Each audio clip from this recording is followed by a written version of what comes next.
Welcome. I'm your host, James Moyer. And my co-host, Aaron Baker.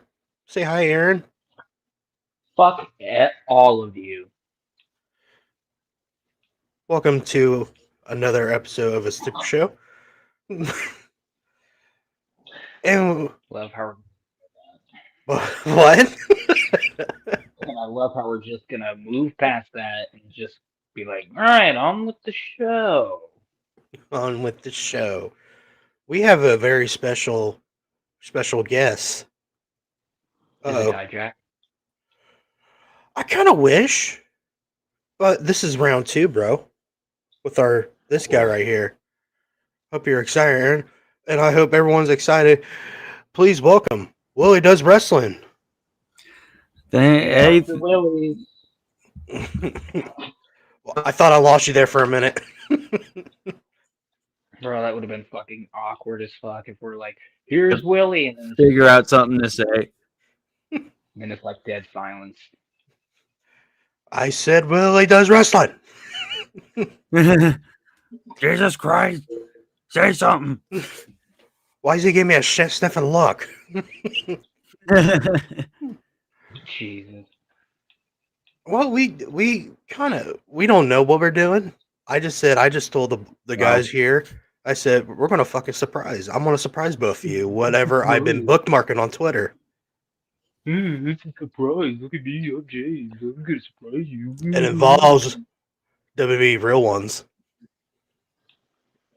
Oh, for God's sakes.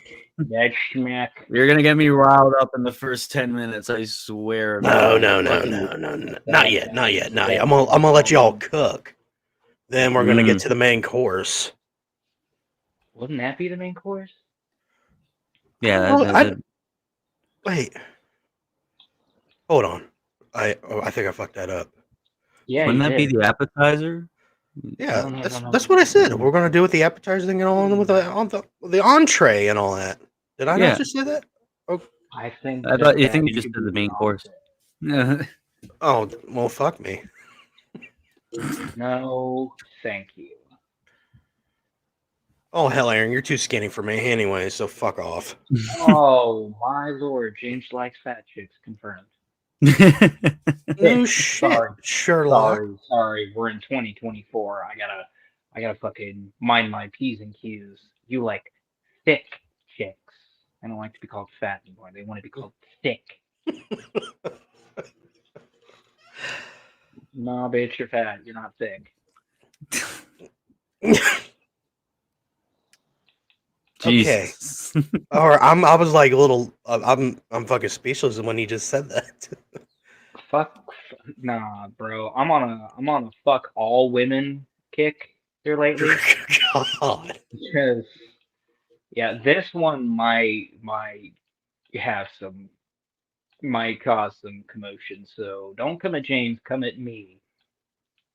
But yeah, fuck all women out there that want a guy that has A, B, C, D, E, F, elemental P, 5G, LTE. Because let me tell you, you need to start paying attention to what is going on with this U.S. economy, and realize you're not going to get a guy that's going to have XYZ, elemental P, QRS, TUV. I'm so tired of wasting my time with women that are just like, well, I like you, but you don't have your own house, you don't do this, you're terrible with money, blah, blah, blah. I am so fucking sick and tired of there being a fucking standard of, I'm a woman, I deserve to be, like, loved unconditionally. Meanwhile, I go, yeah, well, I'm a guy and I want that same thing. And they're like, rather not. Women have it so fucking easy. They cry, I have a mental illness. Or they go, I'm a single mom, I'm 24 years old, and I have 5 kids.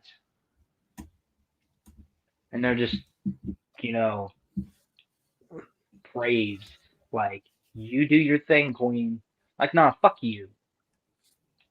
Fuck you, because now you set yourself up for the standard of, I just want to be taken care of for the rest of my life. So I just want a guy that has a house, his own car, a job that makes more than $30,000 a year. It's got to be at least $100,000 a year, or else fuck that. A guy like me is not going to be chosen for the, whatever sweepstakes there are for the week. But yeah, you can go on a place like Facebook dating, and like 95% of the chicks are like single mothers with like 3 kids. Like, I don't get it. There are like girls out there that don't like other people having other kids, and it's just like, why don't you lower your standards to fucking reality? All right. Yeah, I'm in a mood today. All right, Aaron. We okay. Let's just. I'm sorry to say this, but let's move on. You got it all out. Do you feel better? Yeah. Sound like a therapist. By the way, I'm always Aaron's therapist. Jim. There you go. Get a Slim Jim going. Let's go, baby. All right. Now, since I have Willy Does Wrestling. Oh my God. I hate saying the word Willy, but fucking Christ, your name's on here is fucking Willy. Yep, that's the name I came up with, so that's what everyone calls me. Before I interview you, I want to give everyone a notice that my last show we just did, I interviewed the one and only Evil Does. What he is, he's a really smart wrestling knowledge person, a former lawyer. So that's why we went through the WBD deal. We went through a lot of deals that night. I thought I nailed it perfectly with him. He's a really nice guy. And after we got done, we talked for another hour because me and him just kept on talking. Hey, I have a suggestion for what the main course could be. What's that? The question that I sent to you. Okay, Don't say it. Okay, dude. That list you sent me, that's way out of the fucking ballpark. No. I think. That okay. Go ahead and ask him. You want to ask him now or later? Why the fuck will we eat the main course and then go for the appetizer? Yeah, it's true. This one's gonna take some discussion. So, is it more than a sentence, Aaron? Okay. Here's what the main course is going to be, Willie, and I'll let you think on it while we have our our appetizers and all that shit. And our milkshakes. This could technically be considered dessert. There you go. One of my best friends brought this up to, we'll just consider it dessert. It'll be like one of those positive discussions. But one of my best friends, Jonte, he brought this up to me and he goes, hey, do you think with John Cena retiring, do you think that they allow him to break Flair's record? And I started thinking about it, and I was like, does John Cena, this is the question, does John Cena deserve to break that record? Now I'm going to let you think on your response, because it's gonna be a whole discussion. Yeah. I won't answer until we get to that, but yeah, no, it's a very good question, though. Exactly. All right, Willie. Before we get to our appetizers, I got a question for you. What made you do YouTube? What made you start wrestling content? Wrestling content? Yeah. Well, now I hate admitting this, but I used to watch What Culture Pro Wrestling.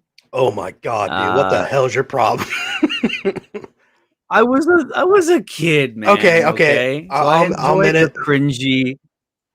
I enjoyed the cringy little shit. Adam Blompier was still on there.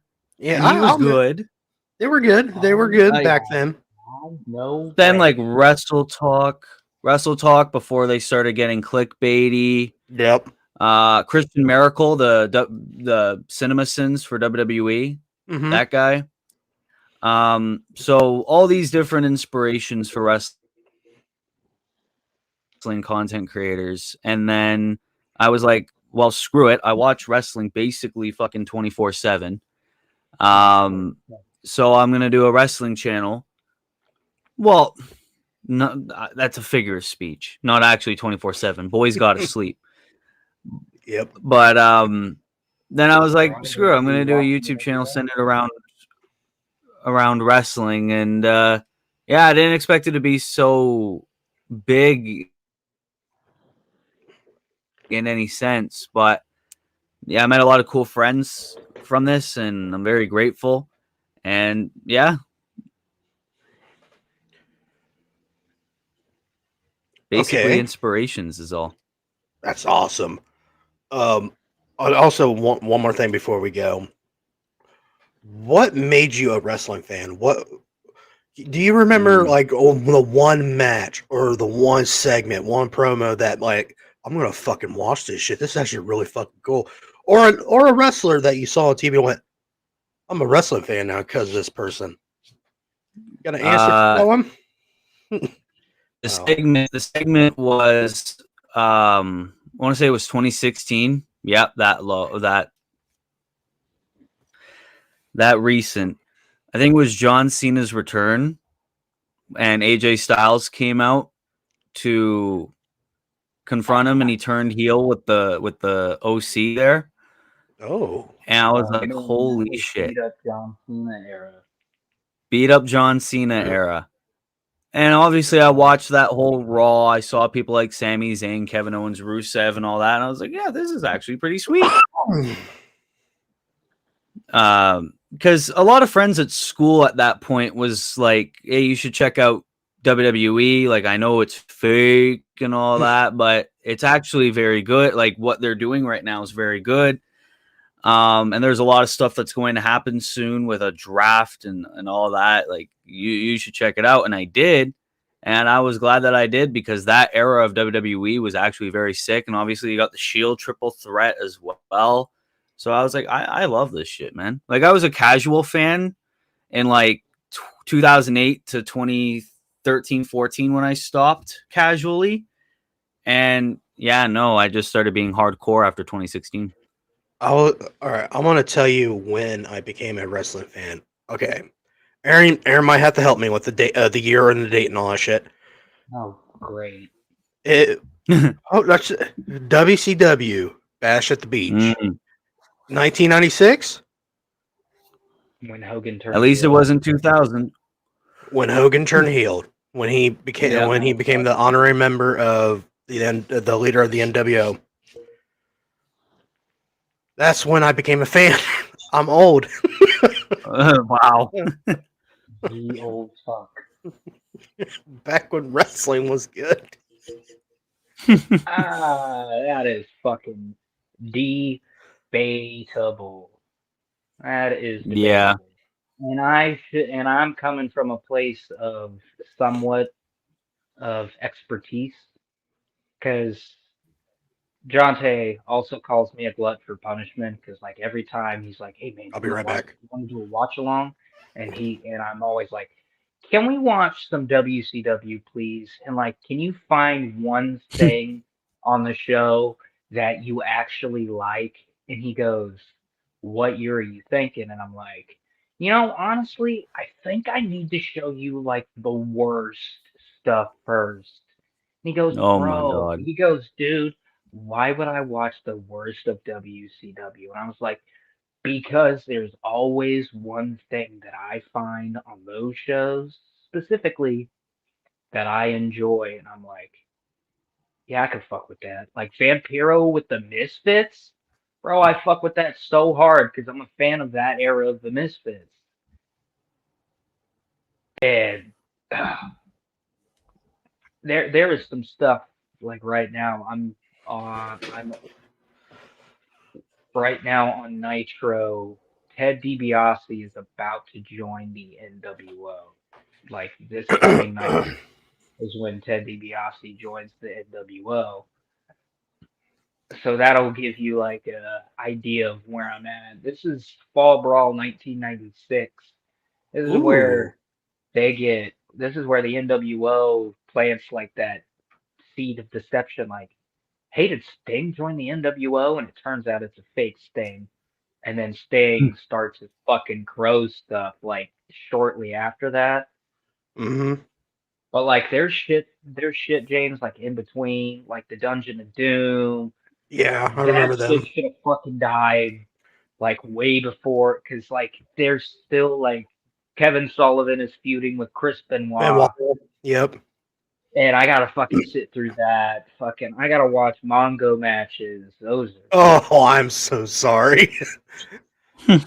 But But like the best shit though is the fucking cruiserweight division. Like yes, I will stop playing whatever I'm playing at the time, and I'll go, damn, fucking who did I just watch on Hog Wild? Dean Malenko and fucking Rey Rey Mysterio. Mysterio. Yep.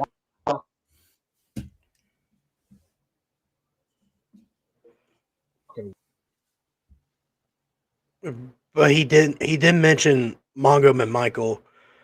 Um, I know he's I know he's in a bad state, and they're saying that he's not going to make it and all that stuff.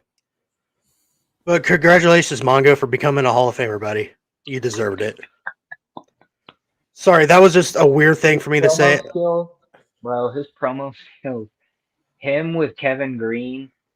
I Oh forget my! what fucking pay-per-view that was, where they took on Flair and Arn Anderson, bro. Fucking Kevin Green. You've got Mean Gene, Kevin Green, and fucking Mongo McMichael. And fucking Kevin Green cuts his promo and he goes, when I'm in the NFL, I go hard and I play hard. And Ric Flair, I'm coming for you hard. Come for both of you hard. And I'm like, you're coming for two dudes hard? What? Oh man. Back then, wrestling, people's promos were a little sus. Little sus, yeah. Yeah. Well, I'm even gonna pull my even load all over you, dude. the infamous "You're a boy in a man's world, and I'm a man who loves to play with boys." Oh, Kurt Angle.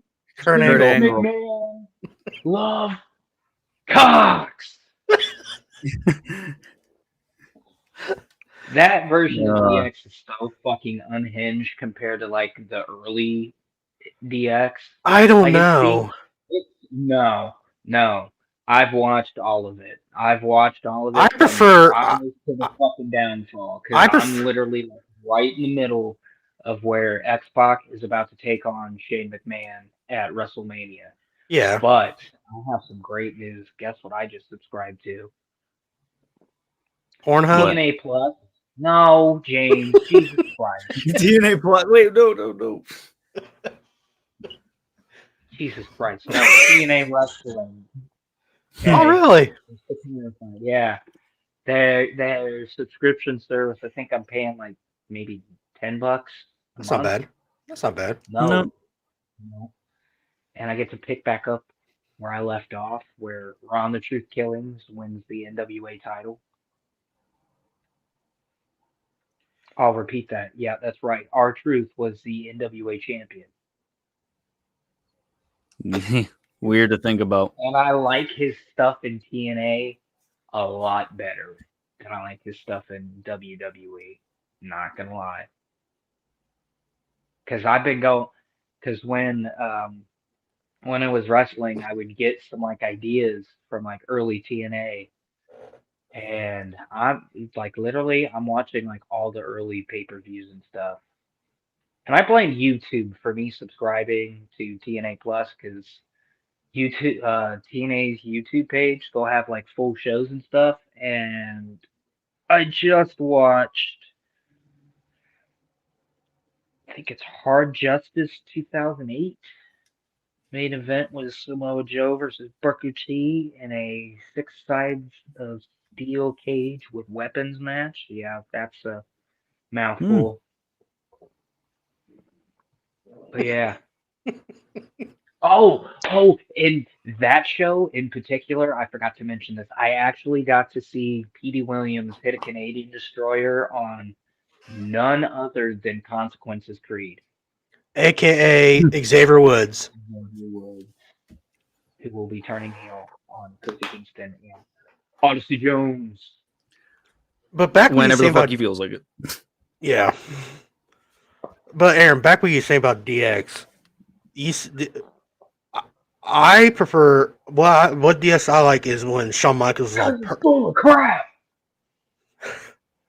I prefer Shawn Michaels being on drugs and fucking alcohol, dude. His shit was wild back then. Okay, so I will counter your point with Okay, go ahead. I've seen like okay, so Just I'm Shawn gonna Michaels figure being out how to do asshole. this. Well, I'm a Brett guy, so Go fuck yourself. I'm joking, I'm Aaron. a Brett guy, I'm and joking. I'm a Brett guy up until like I was a Brett guy up until like recently because Brett is just become a whiny old man. Let me tell you about Goldberg. Oh my god, he would never shut the fuck up about Goldberg. He hurt Like, me. give it up. Give it up. You were the world heavyweight champion, and you had to give up the belt because you got a concussion. Boo hoo. Did he kept on wrestling with the concussion? I don't think like he. I think he had like one. Only more like match. But it wasn't like he had the one with Vince McMahon. He was part of the Nexus match at SummerSlam, and he won the U.S. title from The Miz on that one episode of Raw in 2010. Well, Oh I was my talking God. about like shortly after the Goldberg incident. I think they had him on Oh, I don't know. 2 matches, and I just vaguely remember because I told James, I said the best part about going back and watching all these old Nitros is getting Eric Bischoff's perspective. Like this next like month and a half, I'm literally going back into the 83 weeks archives and doing watch alongs with Eric and Conrad because they're literally watching the whole month of September. And then I get to go to Fall Brawl, which is where we have War Games. Team WCW taking on Team NWO. Team NWO hasn't come to full power yet. There's no X-Pac. There's no fake Sting. All right, let's get to the show. Oh, hold on. Before we start, Uh-huh. the funny thing about Willie saying that 2016 and that whole AJ Styles thing is I went to the Raw after Money in the Bank that year where John Moxley won the WWE title. It was Dean Ambrose. And like a couple of weeks later, that's when they started doing the beat up John Cena. But I saw like the seeds that were planted like that night. I got to see Enzo Amore and Big Cass. Like Enzo was going nuts. That's what pops. Yeah, that's the weird thing. Is like that was my first Monday Night Raw was when you were getting right back into the thick of things. Yeah. And that's where I bought my first AJ Styles t-shirt. This was before AJ. I told myself I wanted a Seth Rollins t-shirt, but they were sold out, so I settled for AJ Styles. Sorry, AJ. I do love you. I just didn't like your first t-shirt design that just said, I am phenomenal. Yeah. At least his WWE shirts were better than his TNA shirts. Like, oh my god, the little cum one. Yeah, the cum rag fucking t-shirt he had.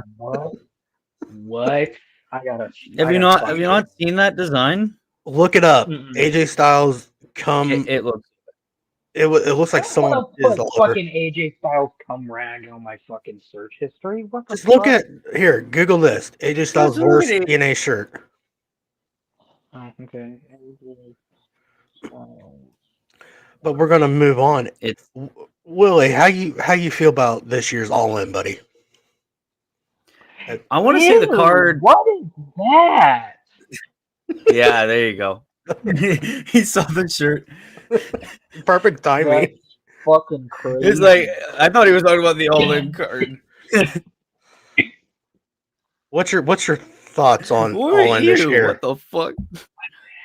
Swerve versus Danielson. I think the card for the most part is all right. You know what I mean?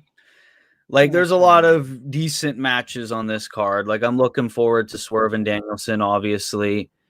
Tony and Mariah, easily best women's storyline in AEW history by default. And MJF and Ospreay. Like, even though Ospreay's overrated as fuck by one senile Dave, I think they're gonna kill it in there.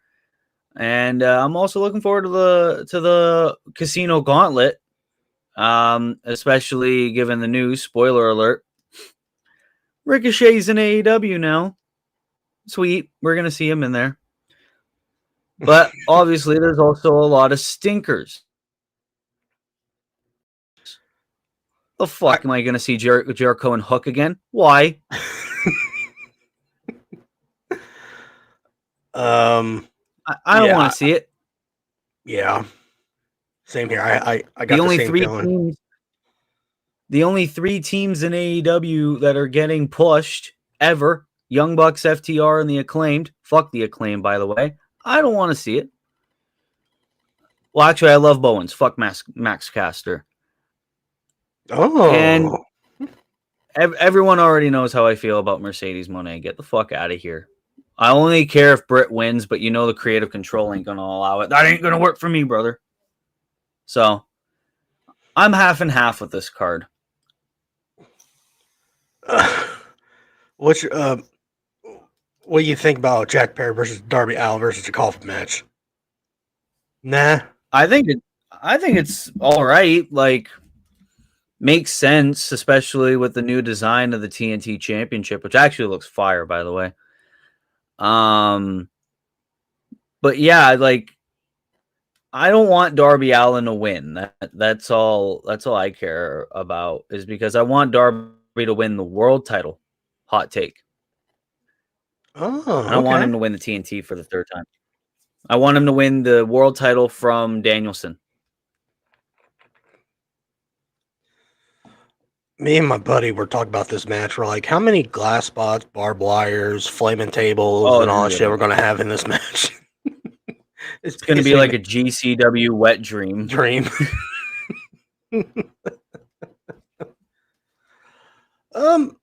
I'll agree with you, Willie. I go 50-50 on this. Aaron's probably thinking I don't give it. It's to Aaron's probably mid to him. Oh, we pissed him off. I'm joking. We didn't. We did it.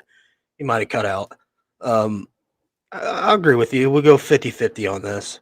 The one match you said it's Swerve Strickland, Bryan Danielson. Matter of fact, who do you think is going to win that match? I think Bryan will. And I think Bryan should. I don't think he should retire yet. I think he should have one more world title run before he retires. And then whenever he loses the belt, that's when he's like, I'm done. Okay. MJF versus Ospreay. Who do you think is going to win that? Ospreay. Oh. He's gonna get that Wembley pop. And I think Maxwell only won that belt, so that way Will can look like the good guy and the underdog. Oh, okay. Quick question. Yeah. What do you think about MJF's current gimmick today, right now? What do you think of his MAGA gimmick? I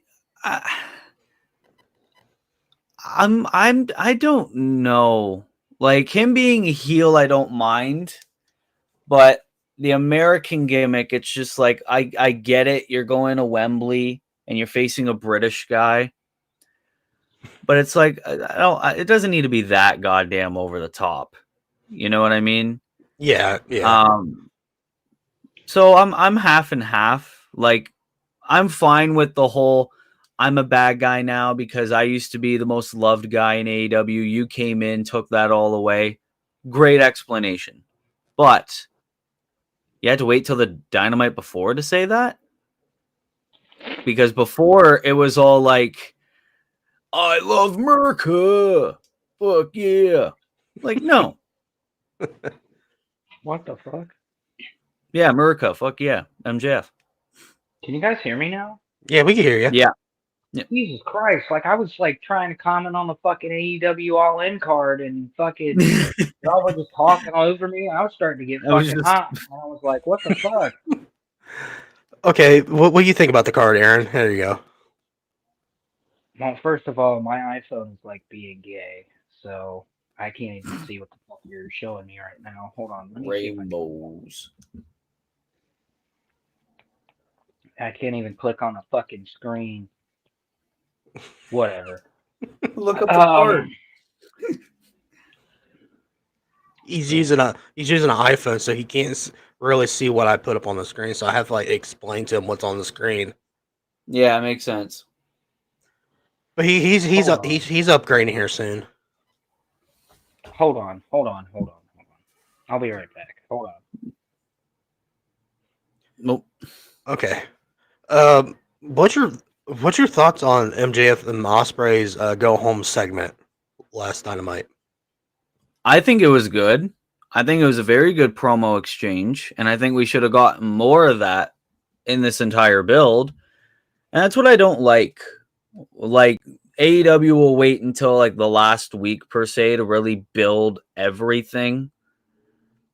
And if you wanted to make MJF and Will Ospreay feel like a big money match instead of, hey, let's put this belt on the card and let's put the guy that's going to give us 5 stars by default on the card, you should have still gave us a good explanation as to why these guys hate each other so much, besides he hurt Danny Garcia and now I hate him and I'm American and I love America. No. Like, give us something. And they gave us something with that segment with the whole, they loved me until you came along. You could have done a lot more with that. A lot more. Especially with Maxwell being a babyface when he came back. And then all of a sudden, what the fuck? He turned heel? Like, aren't you supposed to feud with Adam Cole when he came back? Like, you know what I mean? Yeah. So, it didn't make sense at first. Now it kind of does, but it's too late. You know? Yeah, I understand what you're saying about the whole Adam Cole thing. And then they just gave up on it. Yeah. Aaron, you still there, buddy?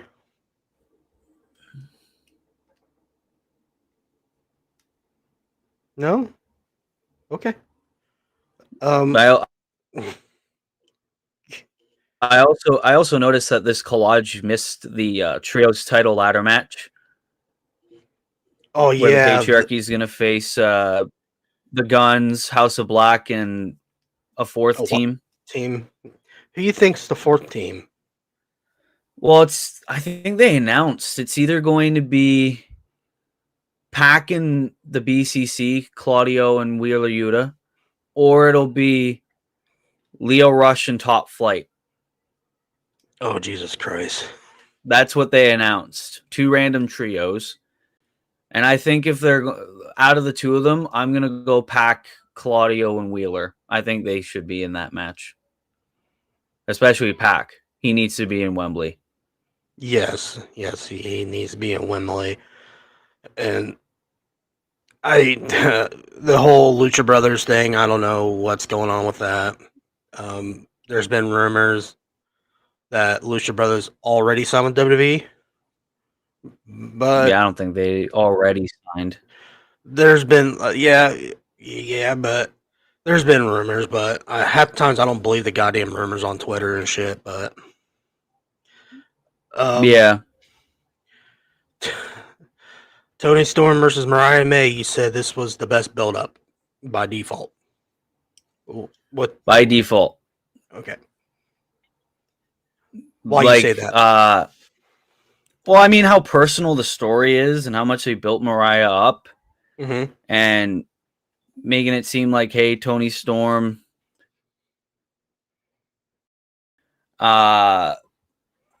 is jealous of me or whatever. I'm gonna be right back. I gotta go and get my groceries. I didn't think they'd come this soon, but I'll only be a couple seconds. All right.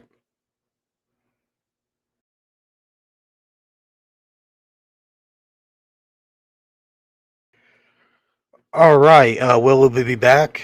Aaron, I don't know what's going on with him. Let me get a hold of him real quick.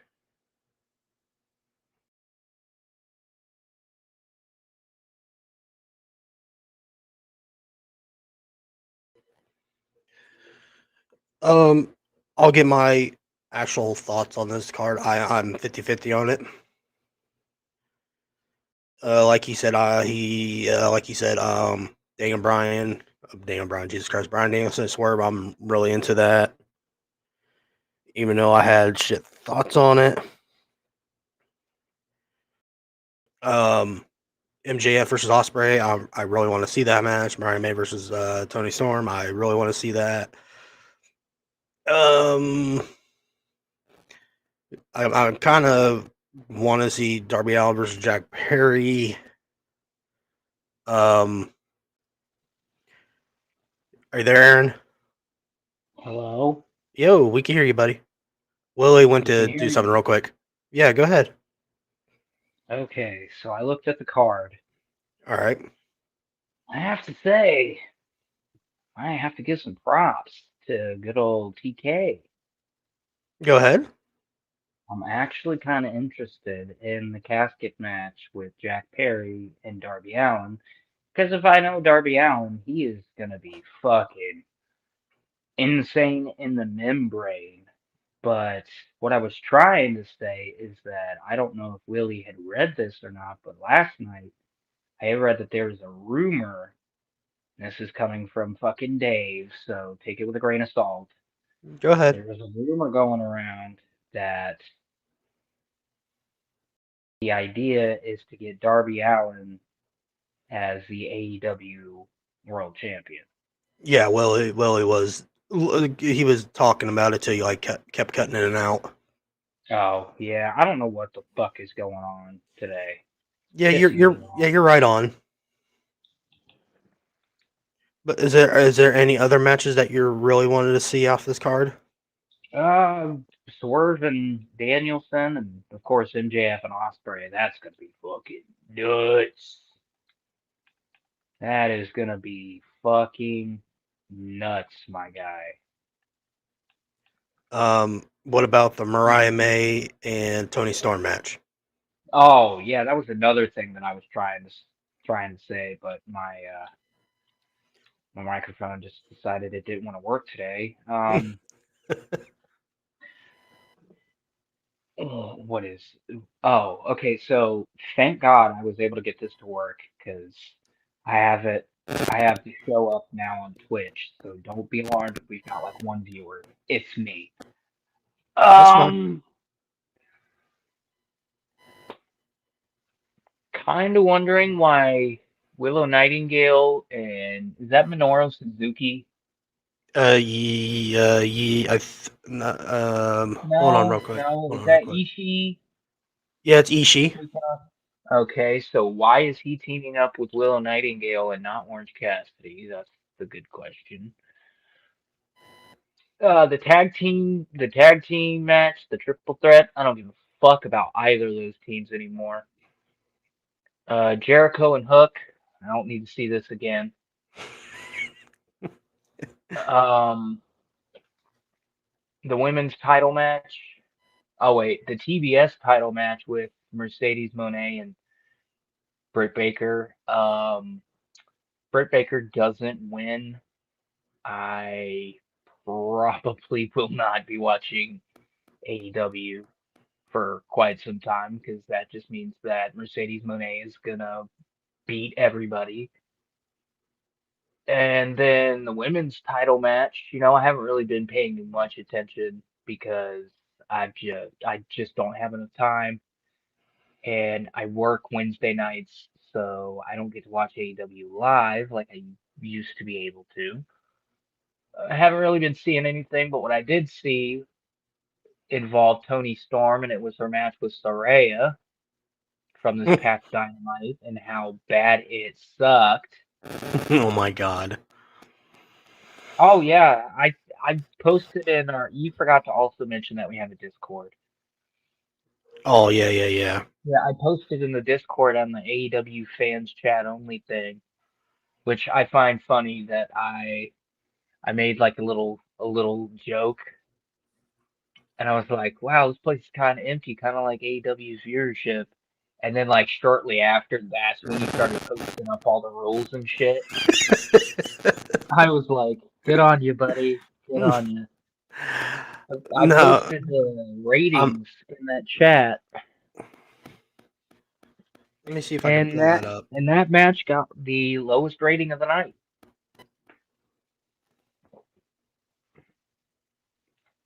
You said you posted on Discord? Yep. Let's see here. Let's see if I can screen share this. If not, I might have to. Nope. Wait. Hold on. Figure it out, James. Figure it out. There it is. Yeah, There we I go. think out of all the matches on this Wembley card, I'm definitely most excited to see Darby and Jack Perry, just because I just want to see Darby Allin beat the fuck out of Jack Perry. This what he posted on the Discord? Yes, sir. Are you able to like enlarge Yeah, that? yeah. I had to like screen share it. Oh, okay. So Yeah. as you're looking, those are the most recent Dynamite ratings. They started off, thanks to the Big Bang Theory, with 840K.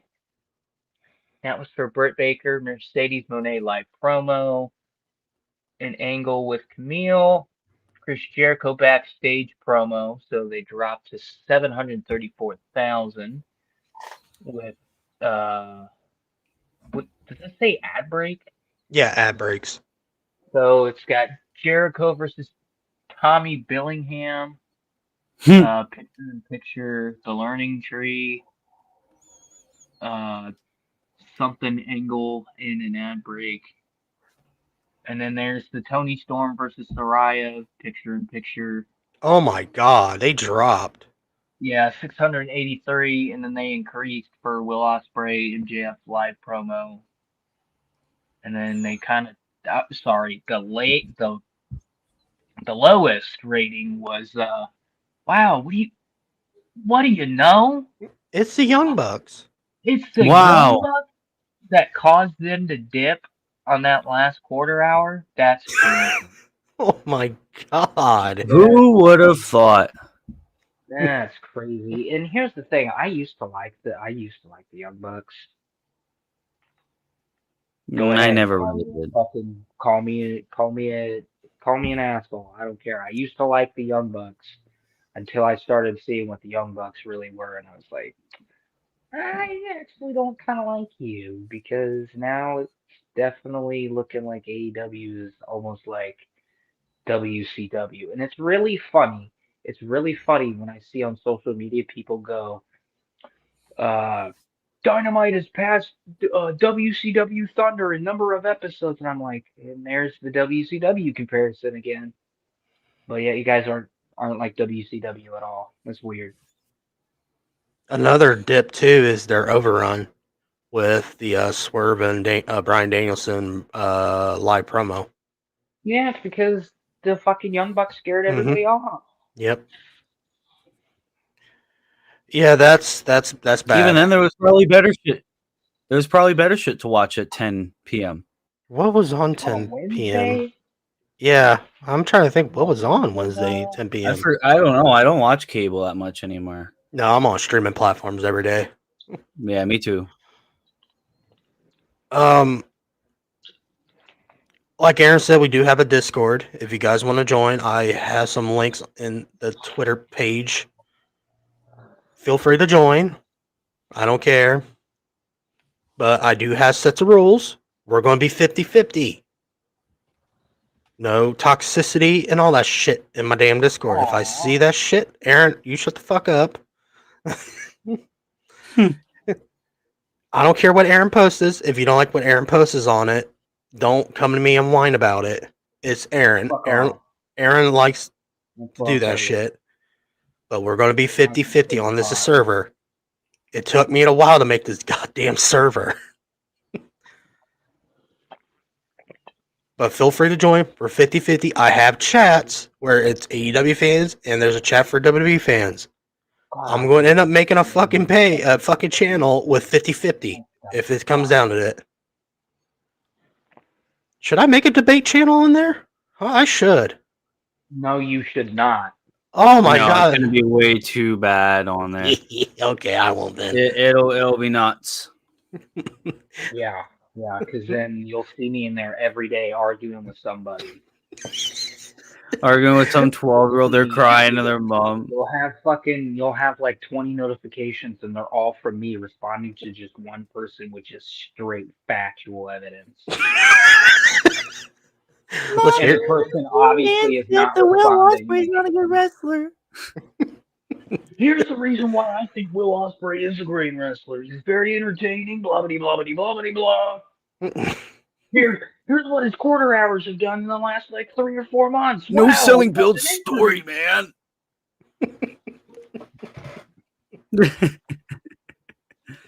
He had a good promo against MJF. I won't. It was just I thought about it that day. I was like, should I make a debate channel? But Aaron didn't mess. I thought I messaged Aaron about it, but I was like, no, fuck it. I'm not gonna do it. You Then did, I'm like, and I didn't respond for a reason. I think I just messaged you, say, hey, I made a Discord. Do you want to join? I think that was the only message I sent you. Then I'm like, no, what? Let's make some channels. I was like, all right, this is for the AEW and WWE. Then I made the rules on there. Aaron, hold on, let me see if I can pull it up on my phone. Aaron posted on it, and I was like, okay, I gotta make fucking rules because Aaron is fucking being Aaron. Let's go with AEW. Fuck it. Only AEW. Yeah, Aaron first message on this goddamn thing. Looking pretty empty, just like an AEW programming. Oh man. That's gonna be the first thing people see, and they're gonna be like, "You want fuck you, you fucking piece of shit, you motherfucker! You don't go there. You're not there live. You don't understand." And I'll go like, "I did understand Tony Khan's vision, and then Tony Khan lost me on his vision." Then out of nowhere, I hit the rolls. I went only AEW fan text chat only. Doesn't mean to jump on WWE's text channel and starting shit. Break the rules will be the rules of being timed out or banned. The funny thing is aren't I like a moderator? You're my wise man. Oh God, you gave me way too much power. I know. I need to start striking your ass here soon. Because as soon as he put the no jumping in each other's chats, I was like, man, where's the fun? Even though I'm gonna be doing that shit regardless. All right, let's. So, what's your rating on the card for the All In card before we move on?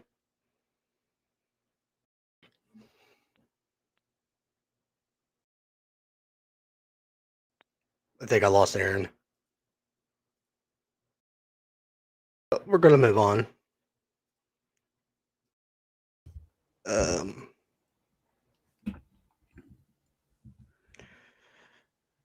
Oh, there you are, Willie. I thought I lost you there for a minute.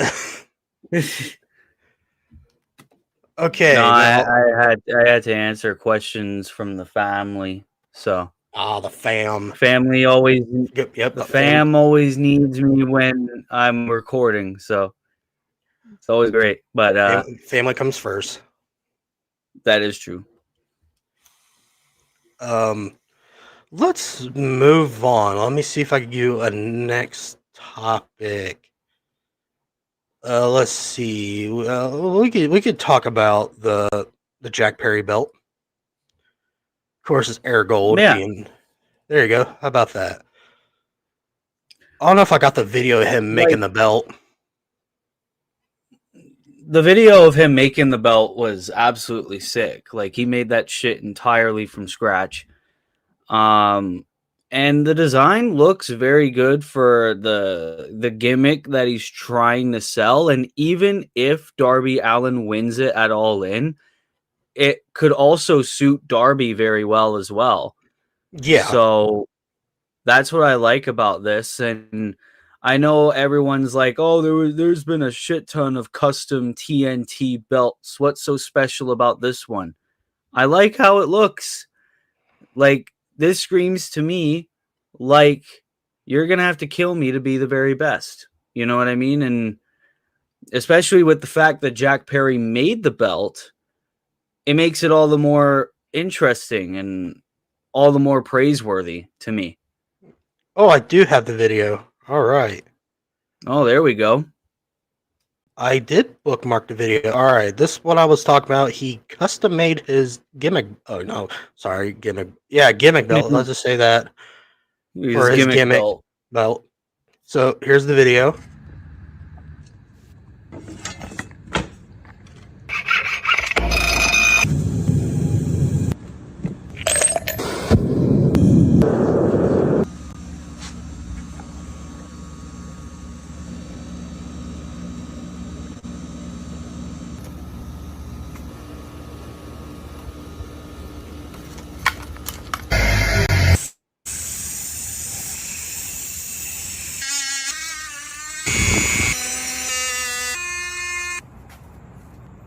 Then he put on the finishing touch. There it is.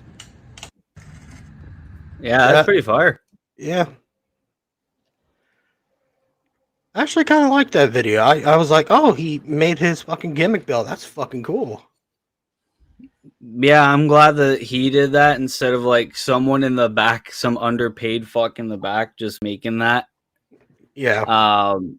Like the fact that that's entirely done by him just makes it even more cool, in my opinion.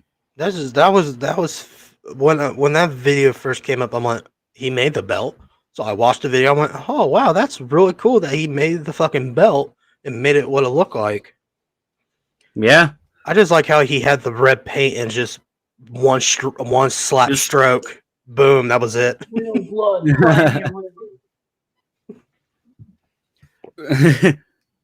Aaron, what's your thoughts on Jack Perry's belt? Can you hear me? Yeah, we can hear you, buddy. Yep. It's real blood. Cry me a river. Oh. I actually kind of like it. I'm not gonna lie. I wanted to shit all over it because it's just Jack Perry doing Jack Perry things, and I just don't like Jack Perry. Willie, you missed it. I said that I actually might be watching All In just to see Darby Allin beat the absolute living Oh, yeah. fuck out of Jack Perry. Like that would be money well spent. Just seeing Darby Allin beat the fuck I'll be out of working during All In. Oh no. No, boo. Yeah. Boo, fuck work. Cough. Don't influence him. Good God, Even Aaron. then, I ain't paying $50 for that. I do have a topic. Oh, Aaron got a topic. Yeah, did any of you listen or watch the CVV interview with Scott D'Amore? No, I haven't yet. No. Oh, well, it gave some insight on the TNA AEW relationship. Oh, really? Yeah. So, from what I understand, the deal was done like before COVID. COVID hits. Now they've got like all these restrictions. And I guess Kenny Omega around this time is like fucking starting to get really banged up. So they didn't really get to use Kenny the way that they wanted to, but they did see growth like in the digital aspect of like any video that Kenny Omega was on was like doing massive numbers compared to like somebody say like Rosemary, which by the way, Rosemary is like my guilty pleasure in TNA right now. Because quite honestly, I find her like mildly attractive, but that's beside the point. But I guess she is rumored to have shown up at a recent NXT show, so I'm actually kind of excited because I've been waiting for her to for WWE to like pull the trigger and for her to just make the fucking jump, and NXT is like the fucking perfect place to do that right now. But yeah, it's a good fucking interview. I'm not gonna lie. I learned a fuck ton from Scott and like the whole like firing thing, and like it was just Anthem wanting to go their own way, and Scott and Anthem not really seeing eye to eye on the vision. So Well, I thought when Scott D'Amore was taking over creative power and all that stuff, and I noticed TNA was getting a little better, and all of a sudden he got fired. I'm like, why? Yeah, that was what I thought too. yeah, I was like, TNA is doing so well with the fucking pay-per-views and all that shit. Then all of a sudden they fired him. oh, they're still doing good. Yeah, they're still good because of fucking WWE helping them out. Mm-hmm. Yeah, with all the NXT people, and they brought in the Hardys, so they're helping with the numbers and all that. Like Nick Nemeth is the world champion. No, he's not. Oh wait, no, yeah, you're right. Sorry. Yeah, he I was is. getting it mixed up with another thing that happened over the weekend. Yeah, There Nick. was the Alberto El Patron sighting. Yeah, that was no, AAA. Triple A. Yeah. the worst I match. didn't believe that was him. JBL. Yeah, I didn't believe that was Alberto El Patron for like a hot minute, and I was like, "Damn, son, you let yourself go, or you just like aged." He aged like milk. Well, what you expect? He fucked over WWE on his second run and all that shit. Then all of a sudden, him and Soraya had their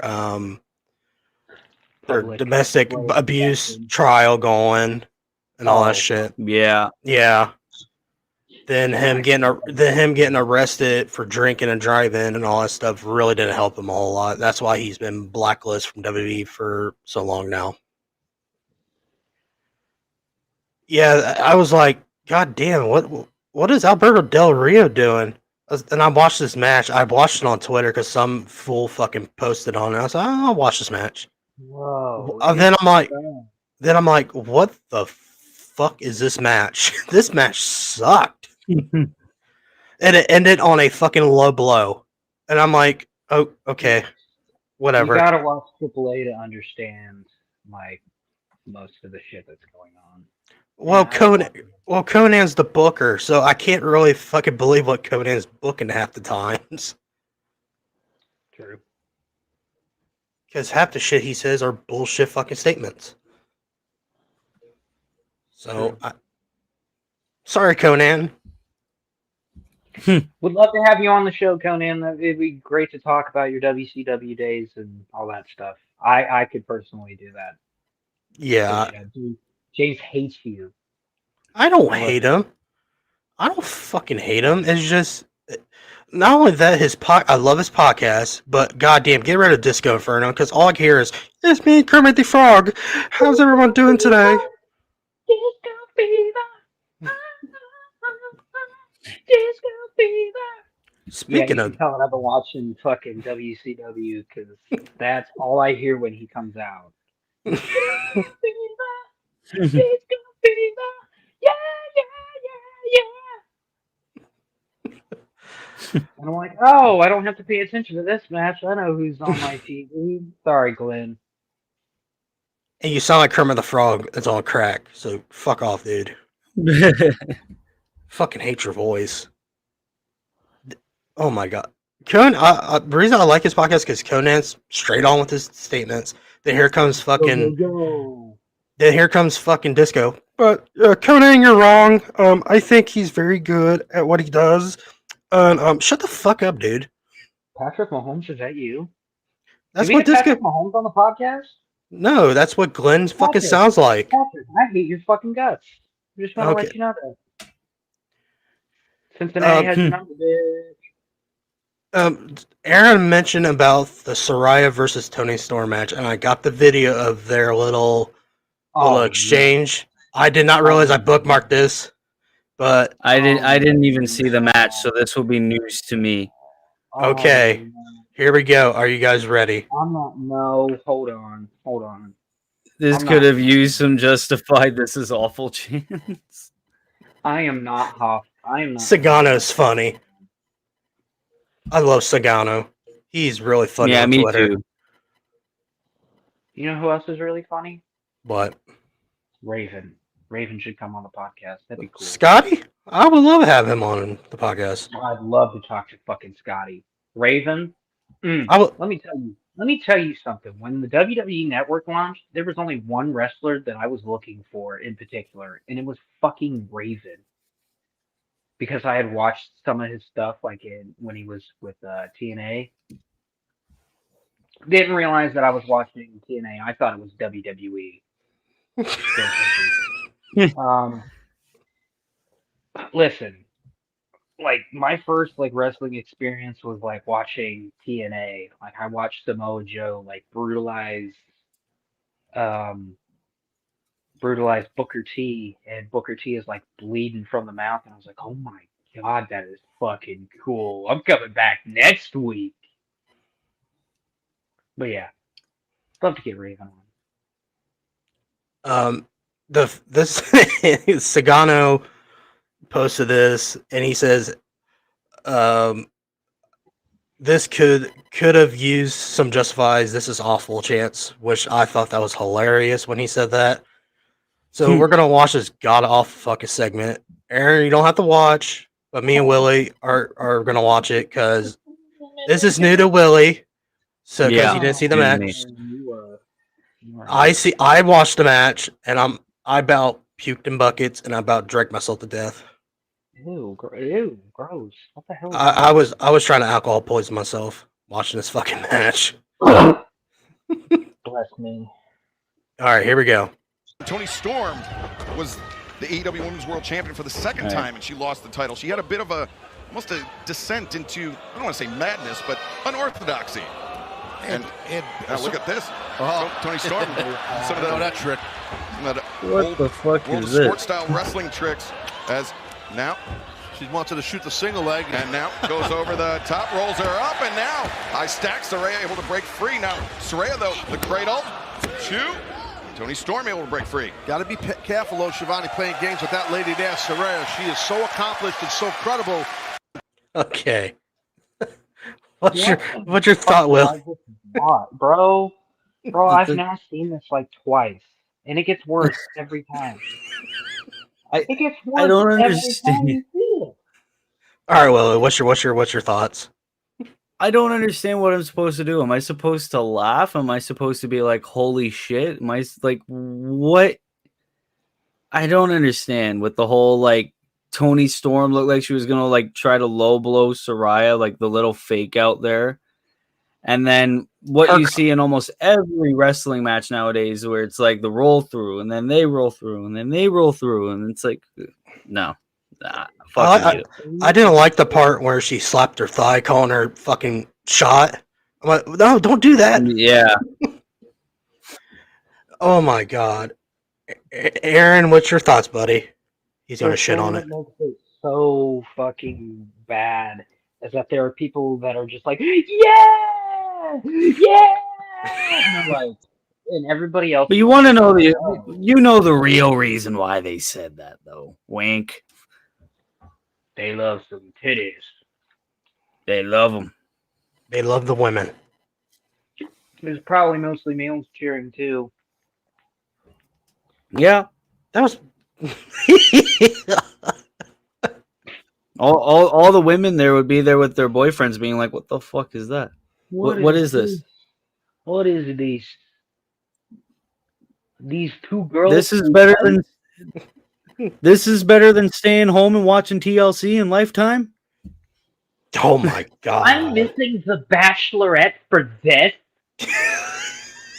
I missed the 97 spinoffs for 90 Day Fiancé for this? What is this shit? Fake bullshit right here.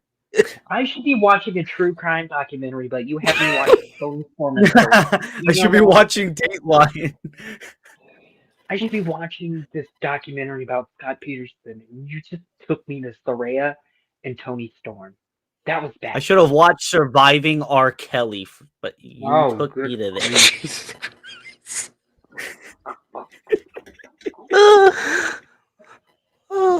I almost spit my drink out. I wonder if there was a couple that was watching Surviving R. Kelly, and the girl just goes like, "You wouldn't pee on me, would you?" Oh my god. What have I Okay. started? Okay, moving on. Moving on. Hey Willie, you know who Air Goal is, right? On Twitter?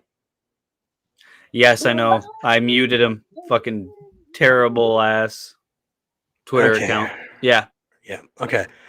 I can't mute him because I thought he's very entertaining on his dumb takes. I'm like, okay, I'm gonna bookmark this. I'm gonna bookmark this. I'm gonna bookmark this. I want to bookmark this.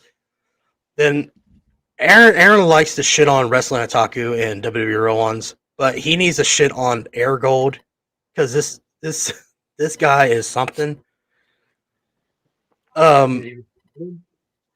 What was that? Nothing. Okay. He did mention about the Soraya May and Tony Storm's rivalry, and he's basically bitching about people not seeing it, which it's mostly WWE fans, which yeah. He goes on to say, "Where's the story?" Well, AEW is uploading full timelines of the timeless story from Mariah May's debut from November of 2023 to her return. 10 months of cinema and storytelling. What's your thoughts on it, guys? What's your thoughts on it? Well, I will say. Go ahead. I will say she didn't even turn on Tony until she won the tournament. The entire time in between, she was just, "Yay, Tony!" the entire time. Then she decided, "Yeah, I'm a wrestler. I'm going to win the Owen Hart Cup. Then I'm going to turn on her right after." Now, everything she's done since that turn, I will agree, very good. But 10 months of cinema and storytelling, more like 1.5, if even. Okay. Aaron, what's your thoughts? You know what? Man, this is a wild fucking time for the podcast. I'm going to give AEW another fucking prop. This is perfect for people like me that either don't want to catch up because the product's been really shitty, or just don't have the time. They could watch this in like one sitting and be like, "Oh, okay, I get it now. I understand. I know why these two are going at it." Like, this is perfect. Perfect. Good job. Good job, whoever recommended they do this, because I will probably be watching.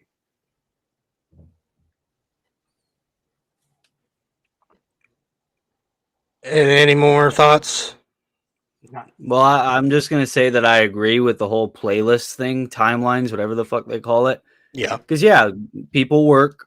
I don't watch every Dynamite anymore. So it's good to see, like, what happened. And it's like, they're going to face off on the show. So watch why they hate each other and then come back, watch All In, and then you'll understand everything that's going on. I agree with that. All right. We're going to start out with a good. Yep. Now we're going to, it's going to go downhill from here.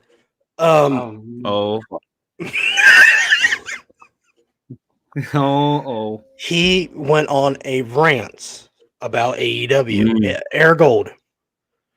Oh boy. That's a first.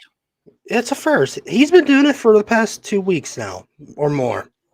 Him now saying that AEW really needs to stay away from signing any more ex-WWE wrestlers.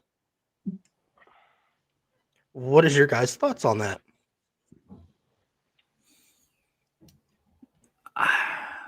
I don't know where he's getting that from. Like, what brought on that rant. I mean, why are you saying it now? People have been saying it since the beginning. Because, I mean, look at Miro, Keith Lee, Malachi Black, all these people. They're not being focused. Oh, I guess Malachi's at All In. Sorry.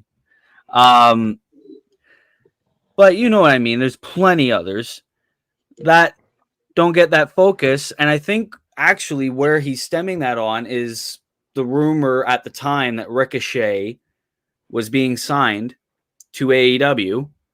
So he's like, stop bringing these people. These people are not going to be focused at all. Or he's probably like, well, we need to focus on the homegrown people like Daniel Garcia, Orange Cassidy, and all these people. But you know Tony wants the ratings, bro. That's why he'll bring the ex-WWE guys in, because more people watch WWE. So if they know Ricochet is going to be on the show, or if they know Adam Copeland's going to be on the show, John Moxley, whoever, they're going to watch those fucking people instead of Orange Cassidy no-selling everything and flippity-floppity-flute. That's all I got to say about that. Aaron, got any thoughts before we move on?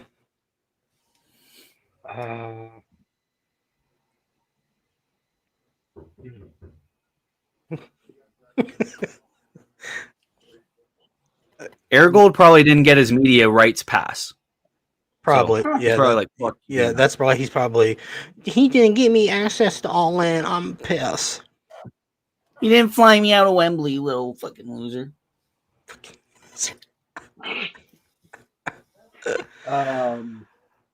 Oh my god. Then he went on another rant about everyone's been shitting on him about ratings and all that. Oh my god. 800K people watched Dynamite. Half of that watched Collision, half of that watched Rampage, and a fraction of that watched Ring of Honor. Fuck Ring of Honor.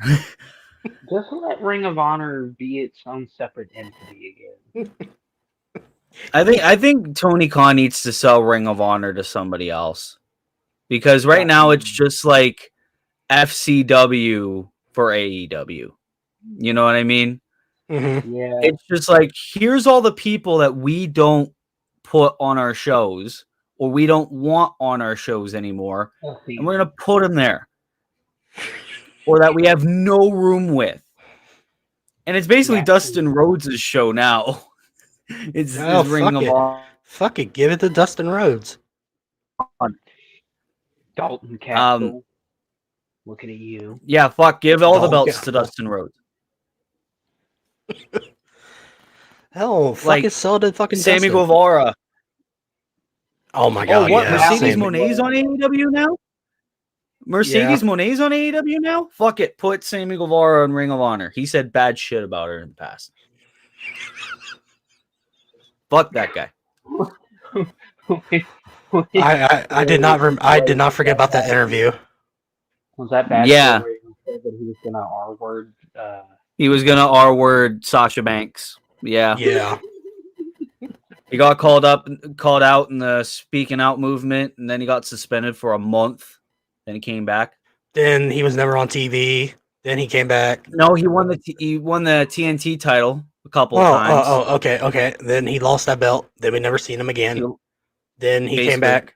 Never was on TV. Then came back. Then never came on TV. Then he came back. Now he's a tag team champion with Dustin Rhodes. Now Ring of Honor. Yep. Literally anybody else could have been a tag team champion with Dustin Rhodes. Literally anybody else. Yeah. I saw your little. I saw your tweet, and you're like, no. I don't like Sammy Guevara. Just even like the shit he said about Sasha Banks aside, because I don't like Sasha Banks either. I don't like Sammy Guevara. He's a fucking loser. He has that slappable face. He has that punchable face. Yeah, there you go. Yeah. Not even slap. Full blown knuckle. Did he also Knuckle punch. Did he also get suspended for knocking the fuck out of Jeff Hardy with a fucking flip? Yep. Jesus Christ. That's why we didn't see him until he went to to the Ring, Ring of of Honor. Honor. Yeah. So Because I remember watching that clip and I thought Matt Hardy was Yeah. going to fucking rip him a new one. All I saw was Matt Hardy. he fucking looked get ready to like he beat the was going he's to. gonna beat the shit out of him. When Matt Hardy was like, "Oh fuck, well, okay, there's a couple months left on my contract, then I can Fuck go to this. WWE or TNA. Fuck this, I'm not gonna get fired. I'll just go to Hall of Fame and get my one last run in. I'll go to NXT, win the tag belts, and then that'll be it." Yeah. No. Did you not hear like all the times that Matt Hardy said? He says it like every other week now. I'd love to go to WWE. Axiom and Nathan Frazier. What about Axiom and Nathan Frazier? I said keep the tag titles on that team. You're I'm not afraid yeah, they're not the tag champions anymore. I've got some bad news for you, buddy. I know that. Chase you. I know that, and I hate There we Chase. Chase you are the champs now. Yeah, and they're gonna fucking. They better lose them at No Mercy. I swear to God. I'll start. Who are making they even phone calls. Who are they even facing at No Mercy? Axiom and Nathan Frazier. Oh, they're facing them in a rematch. Yeah. Oh, just goes to show how much I watch NXT. They have some good stuff. I know they have some good stuff, but I never have time. Yeah, true. So, all right, let's move away from Air Gold for a while, because usually he tweets new shit every 5 seconds. CM Punk responded to bad publicity against him about the AEW run and all that stuff. Yeah. CM Punk responded to the idea that there will be similar incidents involving him in WWE and that happened in AEW. Oh my God, I got to do this shit. He goes on to say that, oh my God, this is a long paragraph. And he goes on to say that that's all bullshit. None of that stuff is reality. He's a cancer. And listen, not everyone gets nice me, but I treat you accordingly. If you are a piece of shit and you act like that way to me, I will treat you that way. If you're nice, you're smiling, you want to have a good time, let's have a good time. I'm all hugs. And it's not like I'm two different people and there's just certain people. The ones that spread those lies, the ones that said those things about me, it's because they can't control me. They can't control the things that I do and I say, and they absolutely hate that. So they try to control the way other people feel or see me, and it's bullshit. You're going to have to make your own judgment, and you have to draw your own conclusion. What's your thoughts on that, guys? I need a drink after that fucking reading. All right. What's your I mean, I agree. I agree in a sense that, you know, if someone treats me like shit, I'm going to treat them like shit back. But if you're nice or, you know, at least respectable, then I'll be nice to you back. So it should be no different with Punk. Obviously, when the All Out shit first happened, I was like, fuck CM Punk, that ungrateful little bitch. But after realizing how terrible the Young Bucks are and how terrible Tony Khan is, I was like, you know what? I don't think CM Punk's that bad of a guy. I don't. And people view that as you're only saying that because he went to the WWE. No. It's because I woke up to the whole Young Bucks and the Elite and Tony Khan little agenda. Right. So for him to say that, where it's like, well, these people spread rumors about me and I'm not going to treat them well. I agree. Now, did he have to put his hands on people? No. But the old school mentality is talk shit, get hit. So he felt he had to do what he had to do. He got fired for it anyway.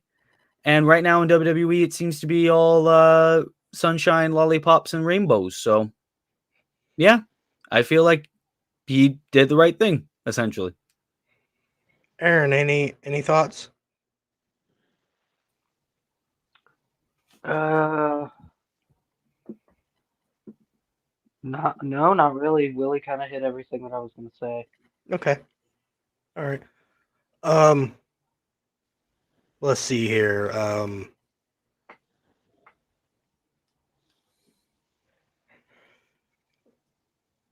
Let's talk about Chris Jericho for a minute before I find another big topic. I'm sorry, Aaron. I'm sorry.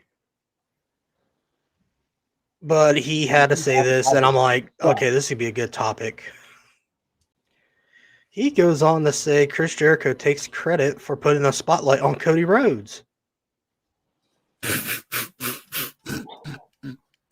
Oh my god. What kind of Hulk Hogan, Ric Flair bullshit That's is what this? That's what Phil Marks called him, Jerry Hogan. Wow, would you look at that? Yep. Took the words right out of my mouth. Like, this stupid old man didn't even realize that Cody Rhodes was a big deal before that feud. Hogan.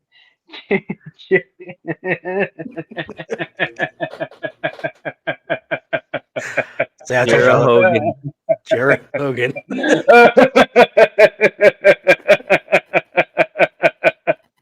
I got Aaron right in the good spot.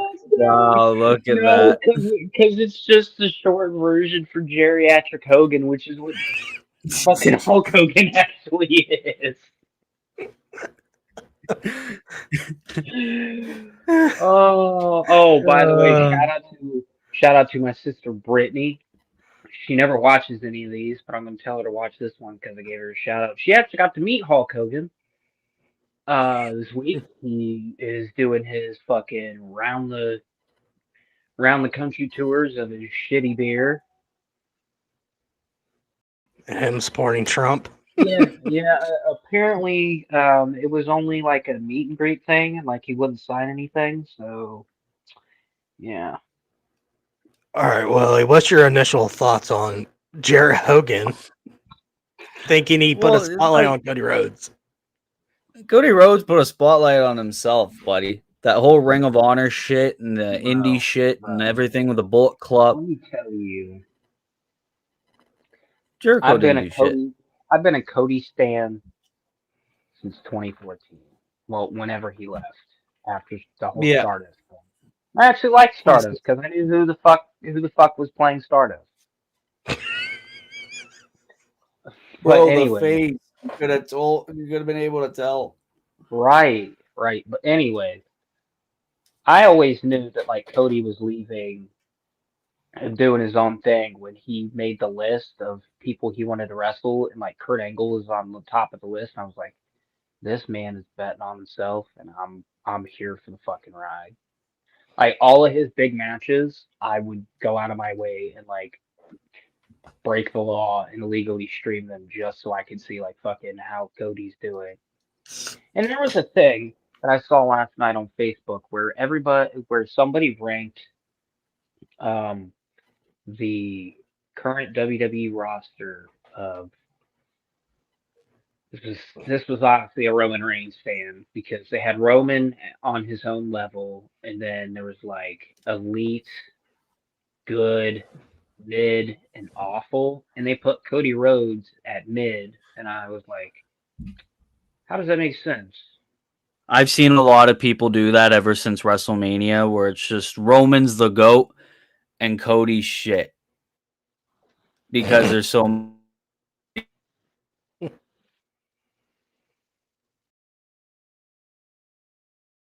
Did he freeze on me? He might have. I'll give my thoughts just in case he comes back. Oh wait, I already did. Never mind. But go on, Willie, you still there, buddy? I see you. Yeah, I'm there. Okay, all right. You froze for like 10 seconds. I'm like, oh shit, he's fucking freezing on us. Yeah, my internet shit. So you're fine. It's bound You're to happen. You're fine. But back to your initial thoughts. Do you what? I don't know why Chris Jericho said this. But I'm sorry. Go ahead. I'm sorry. Yeah, no. Cody, I don't know the answer to this question. Cody, if anyone were to take credit for the spotlight of Cody Rhodes, Chris Jericho would be at the bottom of that list, dude. Like, okay. what? He had a couple month feud with Cody Rhodes. Go on, Willie. Go on. I was gonna say, what was that? I don't know. But yeah, he had a couple month feud with Cody Rhodes. Like, what kind of shit is that? You know what I mean? Yeah. So, no. Jericho just wants to take credit for everything. And I'm sorry, that's got to be one of the most Hulk Hogan things I've ever heard. You nailed it right in the coffin there. I think he was lagging out. That's what the noise you were hearing. Because remember, Yeah, we were hearing us echoing for a second there. yeah, that was what. That Okay, was why I was so confused. I apologize, people, but Jerry Hogan. I'm gonna start calling him Chris Jerry Hogan. Yeah, that's what he seems to be nowadays. Is it Too caught up on his own ego. Is it true that he has creative control in AEW as well? I think he does. I think he might have a say, but I don't think he has full blown creative control. Boy, he's getting paid a lot of money just to have shit gimmicks, shit matches. Just to be like, "Hi guys, hi guys, hi everyone."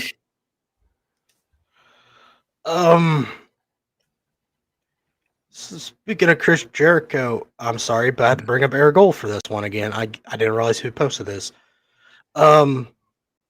He goes on to say Hook has been wrestling for the FTW title for 3 years. This year, he's been stuck in a Jericho vortex. No shit, and it's been mid. In terms of his progress, he made me. Oh goddamn, he made next to none. He's still the exact same wrestler that he was when he made his debut, and his mic skills are trash. Is he wrong or is he correct? What's going on? hell is officially frozen over because he's absolutely right." For once, Hook was like one of those guys that people were like, he's only going to hold the FTW title for a little bit, then he's going to lose it, and then he's going to go straight to the top. Sure, he had one match for the AEW World title with Samoa Joe, but aside from that, it's been nothing but FTW title and now Chris Jericho. I'm sorry, but the FTW title doesn't even need to exist. Doesn't even need to be there, let alone on Chris Jericho. And Hook shouldn't be the only person fighting for it. I get it. Taz is his dad. But if you want Hook to seem like a big deal, literally put him anywhere else. Feud him with anyone else. Put him in the Continental title. Put him in the International title. Put him in a tag team. Give him someone that has experience in wrestling. Help him out. You know what I'm saying? He could literally team with Shibata and win the tag team titles. Because Shibata has experience in wrestling, he could help him progress. I don't know about his mic skills because I don't know if Shibata speaks English. He uses the Google Translate on his phone for English promos. Then he needs a third person with him. Samoa Joe. Samoa Joe help him with mic skills.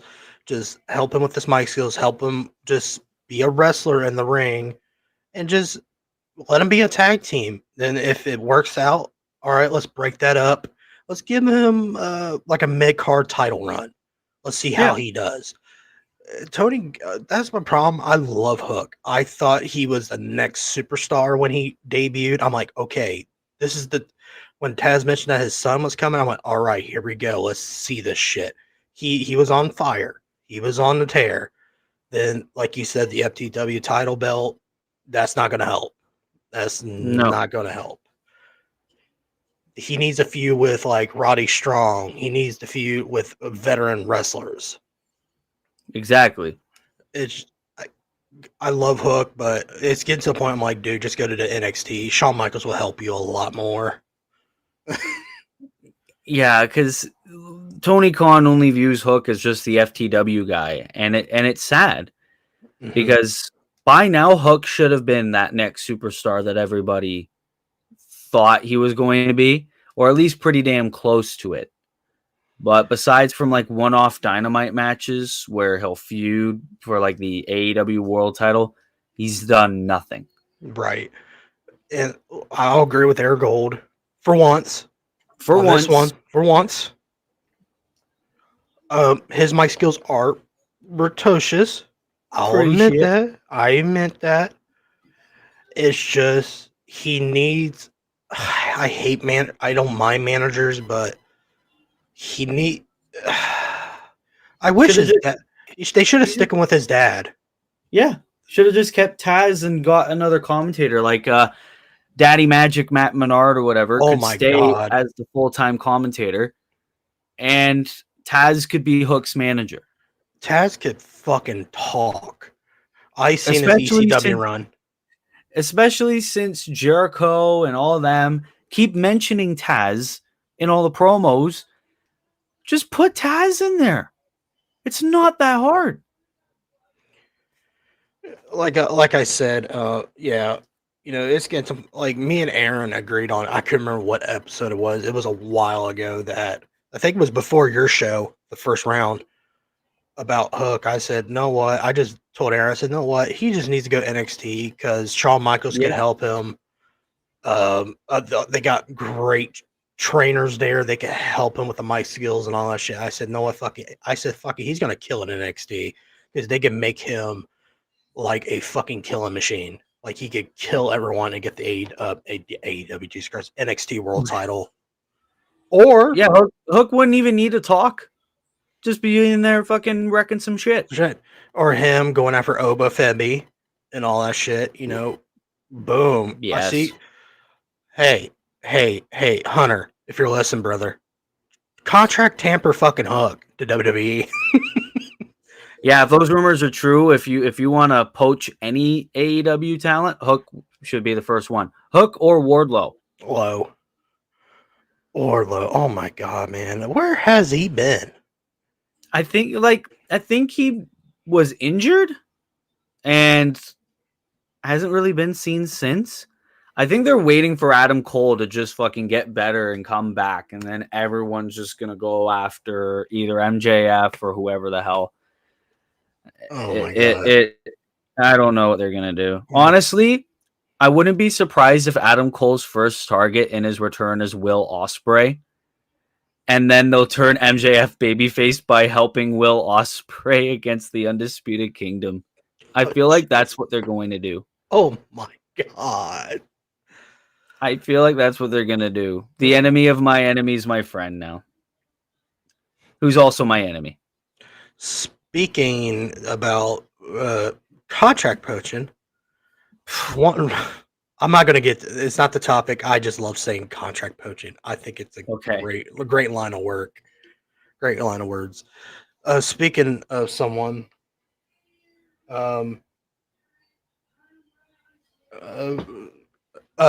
Ricky Starks. There's been rumors about Ricky Starks, and we're going to get to this really good topic. I think this topic's going to go on for a little bit. Oh yeah, Mike. A special shout out to Visionary Mike on Twitter for posting this, and it's from Wrestling Purist. I fucking hate Ibo.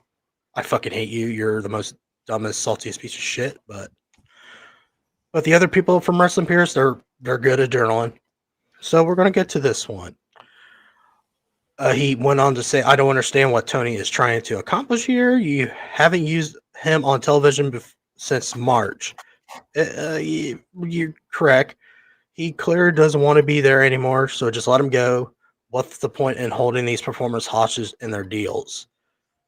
And Wrestling Purist put out, says Tony Khan has confirmed Ricky Starks is under contract with AEW. What's your initial thoughts on this? Well, with what Visionary Mike said, he hit the nail right in the coffin. It's like, okay, and I've seen this post yesterday when I was at work, and I've seen a lot of responses to it being like, well, then fucking use him. What are you doing? If Ricky Starks is still under contract, Use him. Send the fucker to Ring of Honor if you got nothing for him. Because when Mike says, what's the point in holding these performers hostage in their deals? You know the answer. And, it's going to sound cringy and it's going to be like, oh, here we go. It's because he doesn't want him going to WWE. We all know that Ricky Starks is buddy-buddy with Cody Rhodes, kind of buddy-buddy with CM Punk and all that. The first chance that Ricky Starks gets to going there, he's going there. Whether that's NXT, whether it's Raw, whether it's SmackDown, or whether he just trains for a little bit, then goes on television. That's why. Tony Khan doesn't want the risk of more of his people going to WWE, especially since there's been a growing trend of people going over there. Cody Rhodes, CM Punk, Brian Pillman Jr., Ethan Page, Jade Cargill. All of these people, Sean Spears, and look at how good all of them are doing. All of them. That's what Tony Khan's afraid of, is that if Ricky Starks goes over there, he'll be treated like the star he should have been treated as. If Ricky Starks is still under contract with AEW, use him. And a couple months ago, Tony Khan was like, oh, I hope that Ricky Starks gets more TV time, or I would love for Ricky Starks to get more TV time. Are you not the booker anymore, motherfucker? The only person who has the power to give Ricky Starks television time is one person. You. But nope. And if he doesn't want to be there, get fucking rid of him. Seriously. Because just having him sit in catering or sit at home isn't going to make him want to stay with your promotion any more than he already doesn't. You know what I mean? Like, yeah. It's just bullshit, because Ricky Starks, and that's why I'm so mad, is because Ricky Starks has all the talent in the world. Ricky Starks has all the tools to even be a world champion, but Tony doesn't see it. And if Ricky Starks doesn't want to be there anymore, then just fucking get rid of him. He acts like he has no other stars on his promotion. It's like, I don't know. I'm so mad about this shit that Tony Khan acts like, well, he's still in AEW, and I would love for him to get more TV time. Like, okay, buddy, I guess you woke up with fucking dementia and you didn't know that you are the booker, and you can, but won't book him. Before I say something, if you hear like banging in the background, my dad's doing renovation in the house. So that's all good. Okay, he's redoing the bathroom. So sorry if you hear banging in the background. But back to this. You hit the nail on the coffin. You hit everything what I was gonna say. Like, can you hear that? Can you hear that in the background? I hope no one can hear that. No. Okay, we're good. Then my mic's really good. I even I don't know if you saw the poll I put up on my Twitter about if I said when Ricky Starks goes to WWE, where you guys will like him to go. I put Raw, SmackDown, NXT. And a lot of people said NXT. It's 78% of NXT. Yeah. Okay, but when I did my interview with Evil Dose last Tuesday, Tuesday or Monday, we went on to talk about Ricky Starks, and he mentioned about Ricky Starks a good wrestler, but he needs to like bulk up a little bit, which I kind of understood what he's saying. I'm not shitting on Evil Dose. I love you. You're a really sweetheart man. I love your interview with me. I hope we could do more down the road. I was like, okay, he could beef up a little bit. He could beef up. He could get more training. He can his mic skills really good. He doesn't need really a whole lot more. But Evil Dose said that he just needs to go to the main roster because of Cody. And I was gonna say something. I went, you know what? I understood his take. But I was like, maybe he needs to do a little more training before he goes up to the main event. Like he could help out these young talents in NXT, then go up to with like it's most likely he's going to be with Cody than CM Punk. But I kind of want to see another CM Punk versus Ricky Starks match in down the road. Yeah, me too. But I understood what Evil Dose said. I understand what you're saying. People has different opinions. Everyone has different opinions on one wrestler and other wrestlers and all that stuff. But you're right. Why not use him if you're confirming that he's been under contract with you? See, I don't understand why Tony Khan's holding these wrestlers hostage if they want to leave. You know what I'm saying? And Exactly. it's to me, I think Ricky Stark's the future. He's really young. How old is he? Like in his 20s still? He's in his 20s? I think he's actually in his 30s. Damn, he looks really good in his 30s. Let him go. Let him go because he's mad. I think the reason also he's mad at Ricky Starks because he was at Royal Rumble with Cody. Oh yeah, because he's every event with Cody. I think that's what's pissing off Tony. But Aaron's back. Aaron, what's your thoughts on the Ricky Starks drama? Come to the dark side. We have good matches and great booking. Boom. Yeah, that pretty much sums it up. I would love to see Ricky in WWE. I would love him in WWE. Come to the dark side. You'll win the NXT title and be taken seriously. Or what Tony calls what Tony calls WWE the Harvey Weinstein of wrestling. Come there. Give Cody like a faction with Cody, Ricky Starks, Ethan Page. Do you want Cody to be a heel for this faction or a babyface? It's got to be a heel.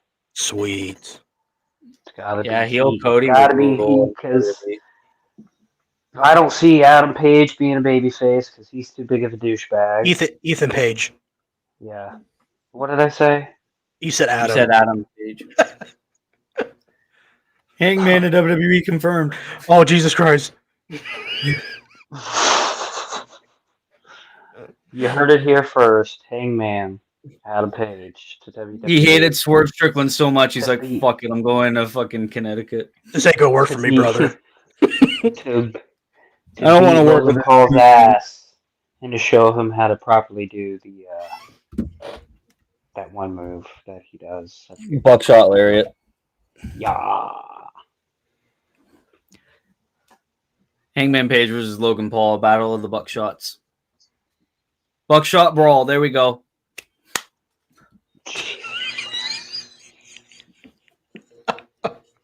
I made up a new stipulation for WWE. Buckshot Brawl. Please, that sounds like a Vince McMahon idea. I swear, that sounds like a Vince McMahon gimmick. Yeah. Oh my god. But Aaron, what's your finish up your initial thoughts on Ricky Starks? I know you just say you want him to go to WWE, but where do you see him? Raw, SmackDown, NXT.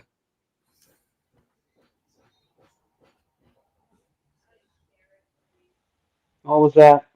Okay. I know you just confirmed you want Ricky Starks to go to WWE. Where do you think they put him? Raw, SmackDown, or NXT?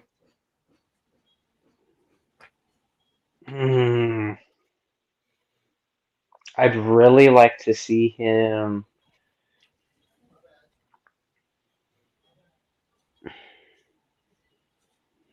Gotta see SmackDown. Okay. Well, what me and Will, like in a couple of months, the big deal will be Raw because Raw's on Netflix. I don't know. Can you hold him that long for him to debut on Netflix? No. I'd rather have like John Cena and Roman Reigns on Netflix. That'd be wild. Well, John Cena is going to be on Raw, definitely. Yes, because his retirement tour.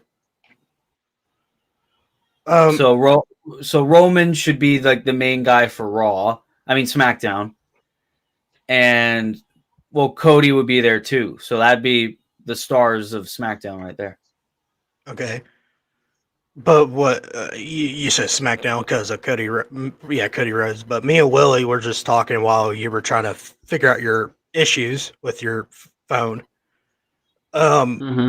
We just say, fuck it, let's give him a small run NXT, help out a little bit during their crossover, then they come to the main roster. Do you think that will work? Yeah, and then put him in a tag team with CM Punk. That'd be funny as fuck if they did that. Ooh. Oh. That'd be funny as fuck if they did that. Yeah. So and then in an absolute hell froze over Drew McIntyre's tag team partner for that match, Colt Cabana. Colt Cabana. Scotty Goldman. I tried to ask him for an interview. He was so fucking rude. Oh, this was before the podcast. I was doing internet, it kind of like a podcast back then, but I was like, it was during the whole Colt Cabana thing. I messaged him nicely. I said, "Hey, do you want to do an interview?" First, he fucking left me hanging on red. Then all of a sudden, he finally messaged me back. No, I don't trust all these what do you call them, journalism. I said, well, you've been hanging on David Meltzer's cock for so many years. Okay, then whatever. Great, we're never talking to Colt Cabana now. Fuck him. No, fuck him. I do not want to really talk to him. I don't either. He's such an asshole. My first question would be, why are you an asshole? Why do you just left the podcast right then and there? Why do you have a bank account? Being an asshole? You know what my first question would be? Why do you have a bank account with your mother? Oh my god. Might be taking care of his mom. You never know. I don't fucking know, but CM Punk made it a big deal. Alright. Air Gold again. I did not realize. I am sorry. I'm sorry. Jesus Christ. Dude, he's been on a fucking... Oh, we might have lost him. Dude, he's been on a rampage for the past fucking couple weeks about fucking AEW's booking and shit and signing. Welcome back, Willie. Yeah, my computer bugged out there for a second. Streamlabs just is having issues today. I'm not. Only issues I'm having is that I'm trying to get shit to pop up, but it won't pop up, and I finally get it to pop up. That's why it takes me forever to get the shit. That's why it takes me forever to get the shit on the fucking screen, because I'm trying to explain what I'm trying to show you guys. It won't fucking pop up. Yeah. But Air Gold, we just talked to him about him earlier, but he's gonna bitch about Ricochet. Oh yeah. Holy shit! I got it to pop up. He goes on to say, I'm currently not that excited about Ricochet coming to AEW style. He stood out in WWE because there's no one like him. But there are plenty of people in AEW who wrestle his style. Good matches. I recalled him having a solid match with Gunther this year. And then what was his best match before that? In NXT, maybe? What's your guys' versus Adam Cole. His match with Logan Paul was actually pretty solid. All his tag team matches with Malachi Black were pretty good. His match with Johnny Gargano was fire. Yeah, I know I'm doing the NXT shit, but Ricochet was not really displayed that good on the main roster. There was one with Samoa Joe that was very good. He had a lot of good matches. Besides, what's your initial thoughts of Air Gold just being him about Ricochet?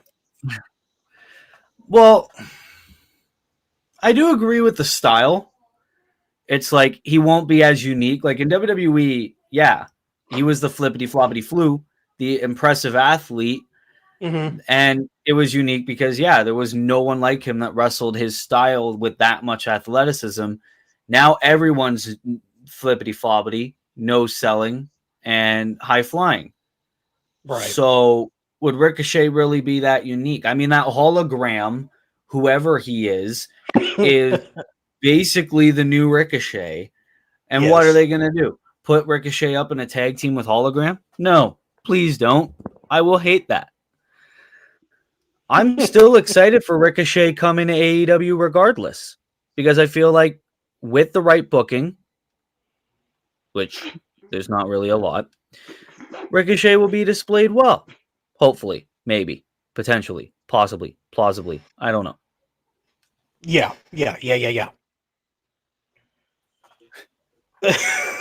I'm optimistic. Why did you just do that? What did I do? You did the Tama Tonga. Yeah. I was doing Dr. Disrespect. Yeah. That's some Tonga. You don't talk about Dr. Disrespect around these parts.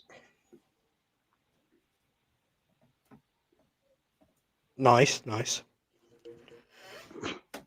I don't know what you guys just said. I'm sorry. I lagged out for a little bit. Oh, okay. Never mind then. Yeah. No, I really don't want to talk about him. Yeah, you said the Tama Tonga. Yeah. Oh my god. It's like he's holding in a shit on live television. All right, Aaron, what's your initial thoughts of first, Ricochet signed with AEW, and two, why is Ergol being upset about it? He didn't get his media rights pass. I thought we established this. Hold on. Yeah, you're right. Listen. He went from absolutely sucking off AEW to being like, you know what, AEW. Milking it dry. I think he lost. Or it's like he got called out too much for being an AEW dick sucker. So now he's trying to criticize AEW as much as possible. So that way he gets more engagement on his posts. And in terms of Ricochet going to AEW, I said this last night. I'm okay with this. Yeah. And it was the route that everybody saw coming. And Ricochet knew that there were a lot of good people there. He's going to have a lot of good matches. Maybe he wanted to wrestle with people that were more his style. And hopefully, again, he gets booked well. And if he feels like he's more happier than AEW than he was in WWE, who am I to say, fuck this guy? So I'm 50-50. I'm optimistic, but I don't know if it will go well as expected. I can't argue with that. That's the problem. I don't argue with people a whole lot, but I agree with you. Besides the toxic ass people on Twitter. Sometimes I just love poking the bear. Get them going even more. But Aaron, your thoughts real quick before we do another topic real quick. Good for him and Samantha, I guess. Oh, another thought. You think Samantha's going to follow him? Well, no, they're fucking together, aren't they? It just means more money in her pocket. Yeah, exactly. She'll stay in WWE. Ricochet will get that AEW money. They'll both be making bank. There we go. Oh, I'm with Willie. I don't think it's going to go as well as people think it will. I mean, I've been watching Ricochet since his Prince Puma days in Lucha Underground, so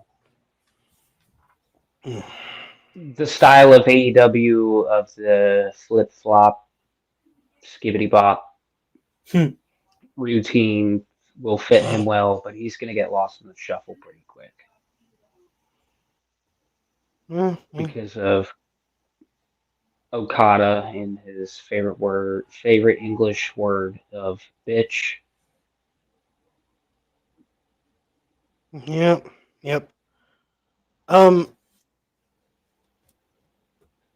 There has been some accusation on House of Black. What? And that is that they don't sell anything. House of Black accused of being troublemakers in AEW. Proof? As Question mark. proof? Question mark. Yeah.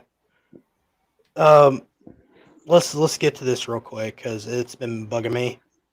Oh, fuck off. Nope, fake. Nope, ringside news. No, it ain't. It ain't fake because fucking Disco Inferno made the accusation. Even more. House of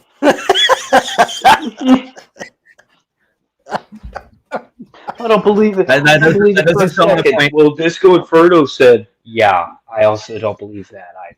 Yeah, no. That's double false. Steve Carrier of Ringside News is drunk on booze again and wants to make headlines. Congratulations, buddy.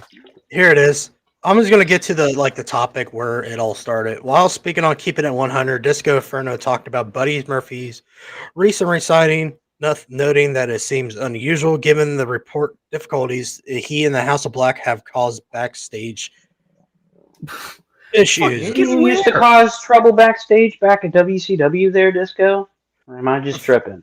Inferno claimed that the House of Black are in pain to deal with backstage and is constantly turning down creative ideas. This Inferno expresses curiosity about AEW's re-signing him, questioning him why WWE would want to bring back the House of Black, who are perceivable as troublemakers, especially in WWE locker rooms, is currently thriving.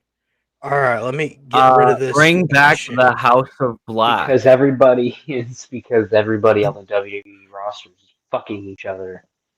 Brody King was never in WWE, fuckhead. The House of Black were never together in the WWE. Buddy Matthews and Malachi Black actually used to hate each other in WWE. Not in kayfabe, obviously, not in real life. But no, this is bullshit. Absolutely bullshit. But the funny, if they're turning down creative ideas, it means they suck. Holy shit. but It's like this YouTube short that I watched the other day. It featured Chris Jericho. And it was a creative idea that WWE had for he and Christian to like be naked in a segment or something like that. That Vince wanted to do, and Jericho was like, fuck that, there's kids in the crowd, I'm not gonna be arrested for being a pedophile, you know what I mean? And so obviously it's like, what, they're troublemakers because they didn't want to do a shitty pitch? There's been a ton of people doing that. Are they all troublemakers? Buddy Matthews is chiseled. I forgot how big, dude. I forget how big he is for how small of a guy he actually is. Never skip arm day.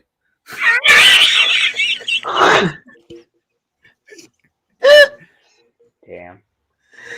what do you expect? He's with Rhea Ripley. He's married to Rhea Ripley, so they're not going to skip arm day.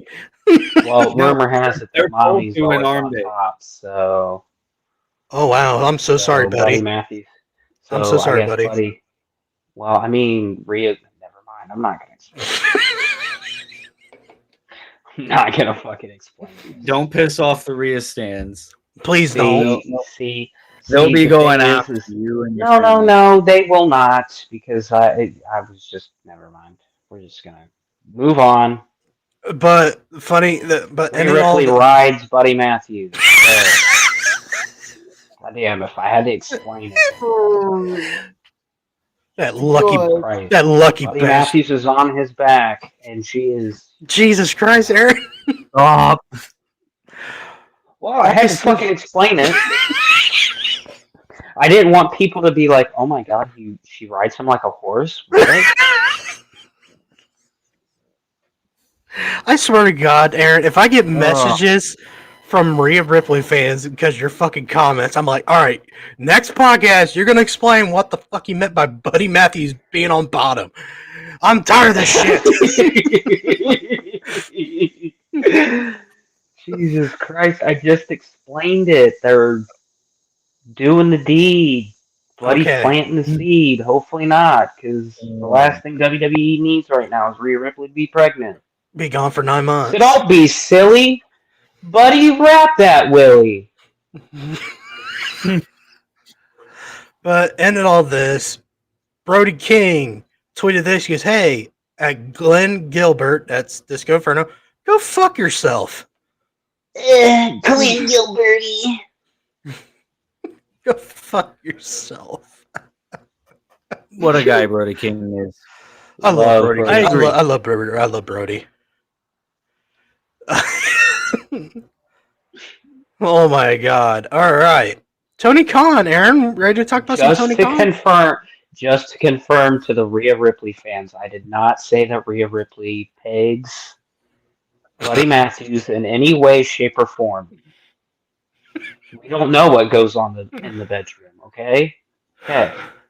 But the rumor has it is that mommy's always on top. You get. Love you, Rhea.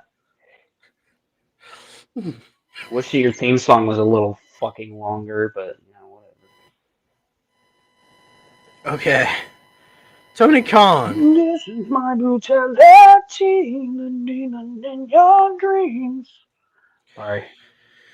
All right, Pro Wrestling Time posted this on Twitter about Tony Khan blaming WWE for inflating wrestlers' prices. So Tony Khan has to make them pay more. Oh wow, is Tony Khan crying wolf again? Nobody has inflated the price of wrestlers more than Tony Khan, dude. This is the shit that makes people go, nah, we good. Dude pays Young Bucks NBA level contracts and gave Mercedes Moné $5 to $10 million. Depends on who you believe. Do you understand what an NBA level contract even means? Look up LeBron James's contract. Like There there are you go. dudes. Hold on. My buddy is texting me and seeing if I want to.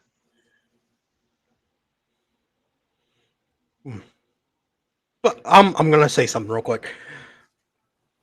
So, Tony's blaming WWE for inflating wrestling prices to make Tony Khan pay more. Oh my god! Yeah. What's your thoughts? Tony Khan does that to himself. Like, you're paying Mercedes Moné $10 million to do what? Dance? Like, to get carried in matches with wrestlers more talented than her? Tony Khan look in that? That's a lot of cocaine he snorted. A lot of fucking pot he's been smoking. Definitely did that before this. Oh no, that's not pot there. That's some good stuff right there. That's the booger sugar. That's some good stuff right there. Oh yeah. Mm-hmm. Oh yeah. But no, I think this is just another Tony Khan wanting to do a headline.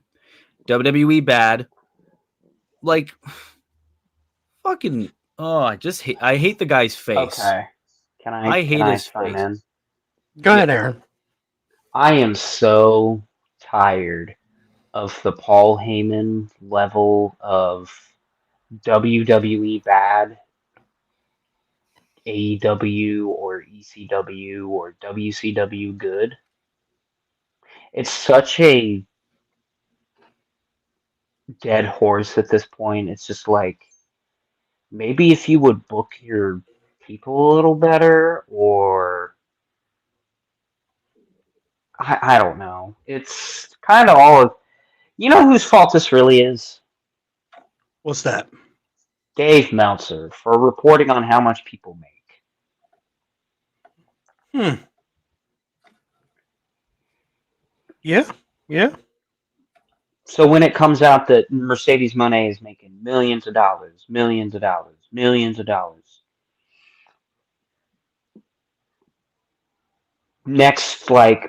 big thing in women's wrestling is going to come along and go like, well, you're paying Mercedes Moné $2 million, and people are just shitting on everything that you're doing with her, but I can do a lot better, so I want you to pay me like $4 million. Right. It's his own fault. That's what you get for being a money mark.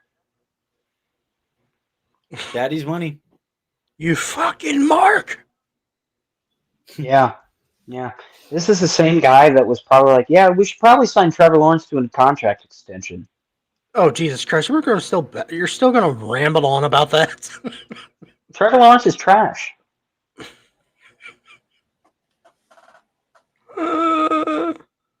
Jacksonville Jaguars, trash. You know who's going to win that division this year? Houston, like they did last year. Okay. Nice. I'm just saying. You know what I'm saying? I know what you're saying, Burn. Okay. Aaron, you know I'm fucking with you. You don't have to like okay, like you're all pissy about it. I'm fucking with you, Aaron. No, I'm not pissy. Okay, I am not pissy. Oh, okay, Jesus. Aaron. Just because I had a bad week doesn't mean that this isn't therapy for me, James. God damn. I love you, Aaron. I love you. Okay. But I'm wearing socks, Yes. so no. What? What does wearing socks have to do with anything? No homo. James, I'm too high for this nonsense.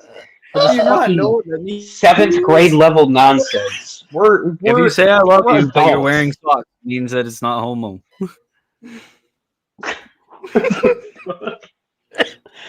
Never fucking heard that in my entire life. Really? You never heard that? Really? No. Bro, that's 7th grade shit. I haven't been in 7th grade for fucking... James probably hasn't been in 7th grade for like 20 years.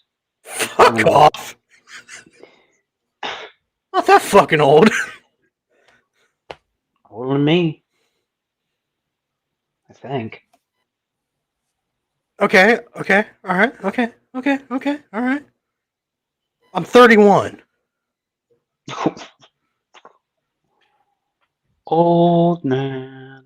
You're a fucking boomer. You fucking millennial cocksucker.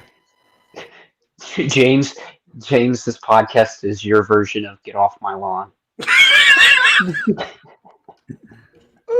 Get out of my wrestling! Oh my. I know why he's saying that. Because that one podcast we did, I ranted and raved about. I know what Aaron is going with. Because if you guys remember the one episode of podcast we did, I bitched about Chris Jericho being on TV. And I kept saying, get Chris Jericho off my fucking TV. I know where he was going. But Get Chris Jericho. Hold on, I gotta do my own. Get Chris Jericho off my TV. Get the fuck off my TV. Get off his TV. Even though he's Back like, in my day. even though he's like 20 years older than me. Back in my day, Chris Jericho wrestled Shawn Michaels. James, that was in 2008. Fuck off. God damn it. Back in my day, Jericho was in WCW, but no one remembers that. Fuck you. No, Fuck you. no, hold Fuck on. you guys. Fuck I you got guys. one more. Back in my day, Batista was a wrestler, not a movie star.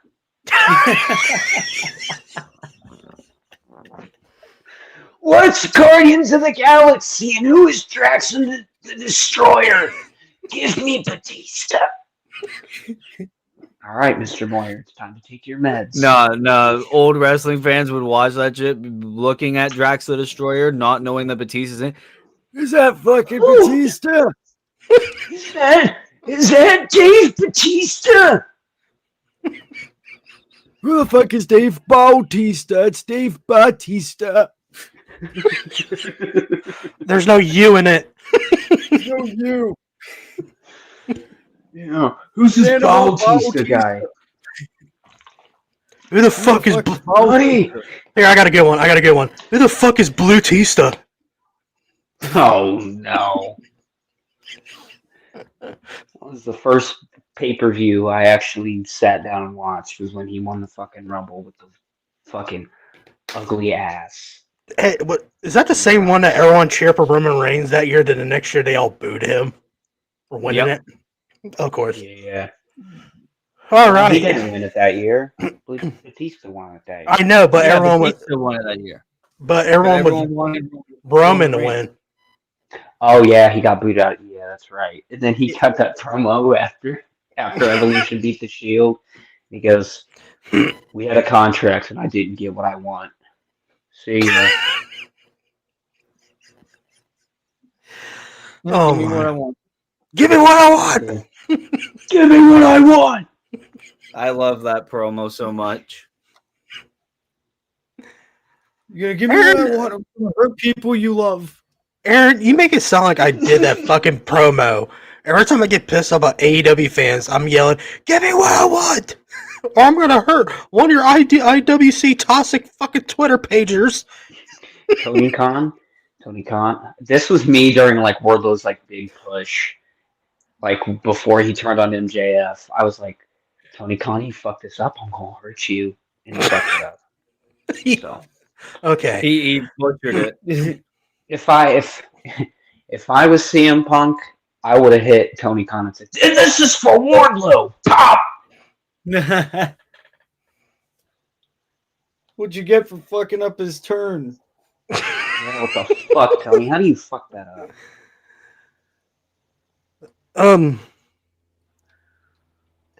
Oh, I know.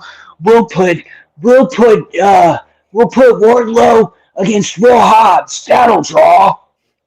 Oh my fucking god. Big Aaron, meaty men slapping me. Aaron, are you ready for an ad break? Are you ready for one of our sponsors? Yeah. All We should right. have done this like a long time ago, brother. Hey, we're having fun, Aaron. Okay, I did not realize how long we've been running. I said, fuck it, this is gonna be a long show anyway, so fuck it. Oh, Commercial break. commercial break. Ad break. Go to commercial, damn it. All right. Our We're first now gonna commercial. present you. Hold on. I got you. We're now gonna go to picture in picture. Even though our screen is picture in picture, that's cool. Yeah, it is picture in picture. We're like we're mute, and everyone's like, "So what the fuck's the sponsor about? They're not talking." All right. Willie just starts like miming into the microphone that he's talking. Oh shit! There we go. Our You first had it up the sponsor. whole time. Yeah, I did. It's been glitchy all day. Our first sponsor is the great Dubby Energy Drink, and I'll tell you what, they have a new flavor, Willie. Oh yeah. Yeah. Me and Aaron are excited for this. It's called. Tony Khan's cum stain sock. Oh my god. You're gonna pull the sponsor right there. It's called Purple Dub Sauce, and it's flavored Purple Dub. is That Actually- does not sound any better. okay. They have Purple other Dub. shit that don't name right, but hey, is Dubby is their own energy drink. They're going with the Gen X or whatever the fuck Gen Z, whatever the fucking call. They're trying to go with the fucking crowd. Gen X Y Z W V T R something 5G LTE. But it is If you passion drink this drink, you'll have dubs. What's up? dub Get the sauce. Get the dub. But its flavor is passion fruit juice sauce. Okay, we are jerking off passion fruit. It's great to know. Just making fun of sponsors now. I'm not. Here, you thought that name was fucking weird? Look at their fucking apple, Granny Smith apple flavor. It's called Dub Sludge. Yum. That's dirty. But Dubby is a genderless, crashless, caffeine-free. I sound like Alex Jones there for a second. We're turning the freaking frogs gay. But this doesn't. This doesn't turn the frickin' frogs gay. They are a really good energy. They are a brand new company. They're starting from the ground up. Oh my god. I love our sponsors. They're fucking hilarious half the times. I'm pretty sure there's somebody in their office space that is probably watching this live, and they're like, Like, these motherfuckers are making fun of us. They're turning the freaking frogs gay, but this doesn't. Brilliant. We'll use that as our ad. But they have really good, unique flavors. They got the mystery flavor. They got push and punch, callow cream, peach and beach, big energy tears, dragonade, galaxy grenade, and dub slush. And their new one, dub sauce. That doesn't really roll the tongue. Doesn't roll. Ooh, that really doesn't roll off the tongue there for a minute. But if you guys are not ready to buy their tubs, they do have the sample pack where you get 3 of their flavors. It's on sale. Would you like to try free sample? There you go. They also have bundles. They have stickers. They have mystery bundles. They have a tub bundles. They have hydration sticks and tubs. They even got these a brand new cup coming up. They did email me this cup right here. This called the Oda Block Partner Shaker with free samples. Free sample? Free sample. They do have more. I was also told they're making new cups too. They're making more cups down the road. They have a big ass steel cup. That's a lot of energy drinks. Like me, working third shift. They have duffel bags. They have hoodies, hats, shirts, more stickers. Thanks to this guy right here. His name is Anthony. Anthony had a vision that he wants to take on the big boys like Monster, Rockstar, Red Bull, you name it. He goes into the office one day and he goes, I had a dream that one day we would drink clean energy. That's not a bad idea.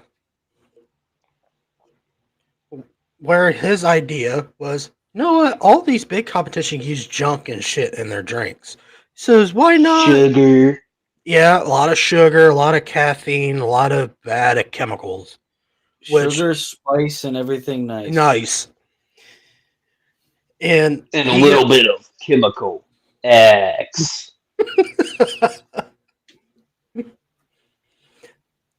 And his idea was, you know what? I can make a genderless, sugar-free, no artificial flavors, Jesus Christ, artificial colors or dyes, and make it no calories as well.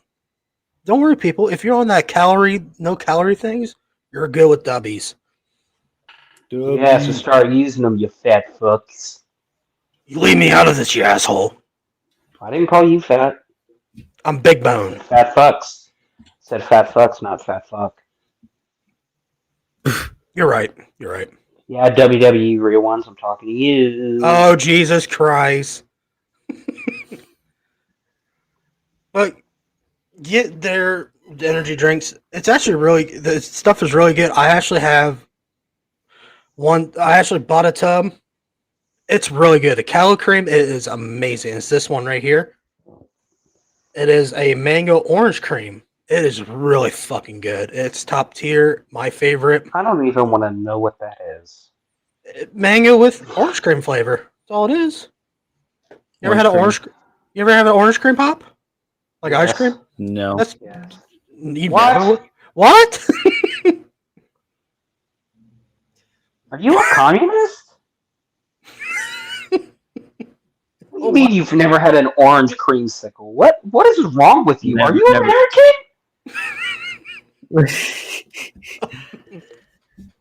I wasn't one of those people.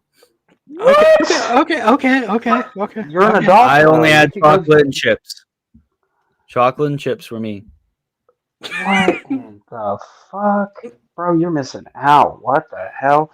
That's like saying you've never had pumpkin pie at Thanksgiving. What is wrong with you? Please tell me you had pumpkin pie. I've had pumpkin. Okay. Oh, thank God. No, Please tell me. I have had pumpkin Oh, pie. wait, It's my wait. favorite pie. Here's the truth. Moving on. Here's the true test on if he's an American or not. Do you I'm not. like bacon? What? I do like bacon. I'm not American. I'm Canadian. Hey. Oh shit! You should have told us. Oh, Jesus Christ! Jesus Christ! This is how you find out that Bro, I'm not American. Bro, if he hears, no, listen,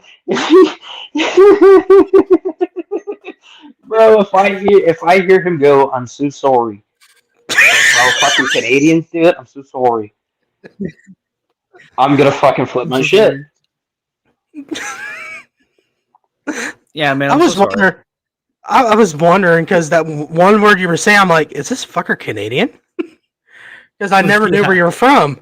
You never told me. I was like, this guy sounds Canadian. I am. Well, shit. Canadian rocks. Oh yeah. We love the rush. We love the rush. We like NHL. Okay, one person around here likes the NHL. Fuck you. What? Don't like the Toronto Maple Leafs though. They fucking Fuck suck. them. Fuck them. They suck. Everyone here loves them. Everyone here loves them, but I'm a Boston Bruins guy. How about the ew? Oh my god. This fucking guy here. Ew. This fucking guy. Guy can't even fucking score. Out of all the hockey teams, you want to like the Boston Bruins. They're like the New York Yankees and Dallas Cowboys of the fucking NHL. That is disgusting.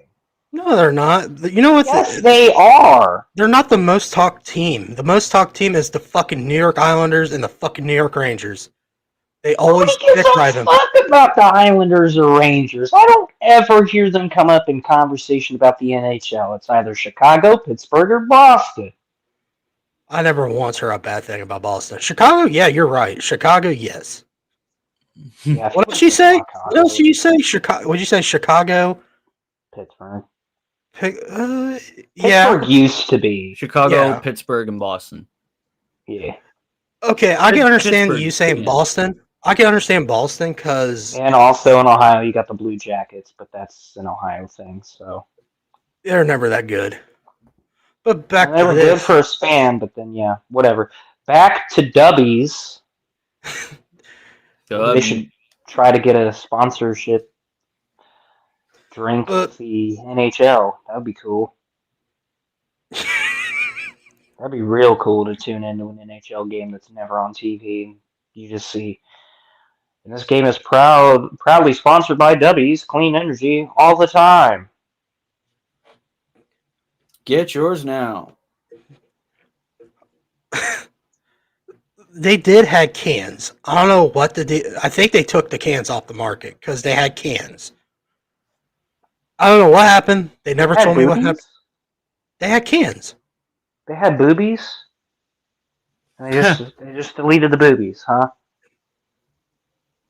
Doobie boobies. I swear to God. I fucking swear to God. Hey, that could get people to the website. Oh my god. But get their Put awesome. a real attractive chick with the products. Like, bro, how many fucking horny dudes are gonna like look at that and go like, you know what, Dubbies does kind of sound really nice. WWE real one. Oh my God. Oh You my too. god. You too. This guy. God, we'll get to him in a minute in this little fucking. But if you guys want to buy some tubs, use our discount code Savage Pod for 10% off. Don't be like Aaron with, but he did with the other sponsor. He forgot to put the code in. Don't forget to put the code in.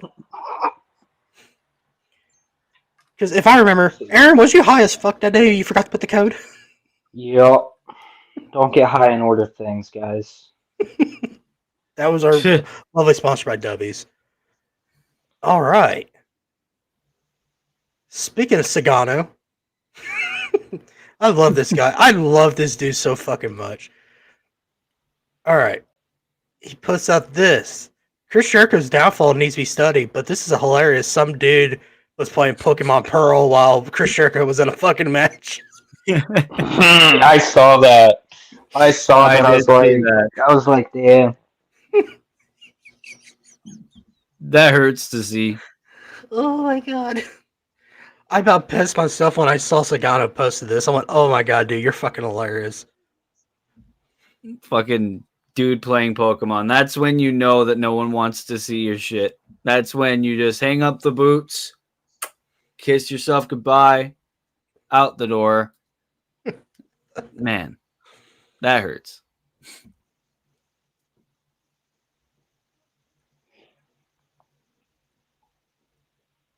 Okay.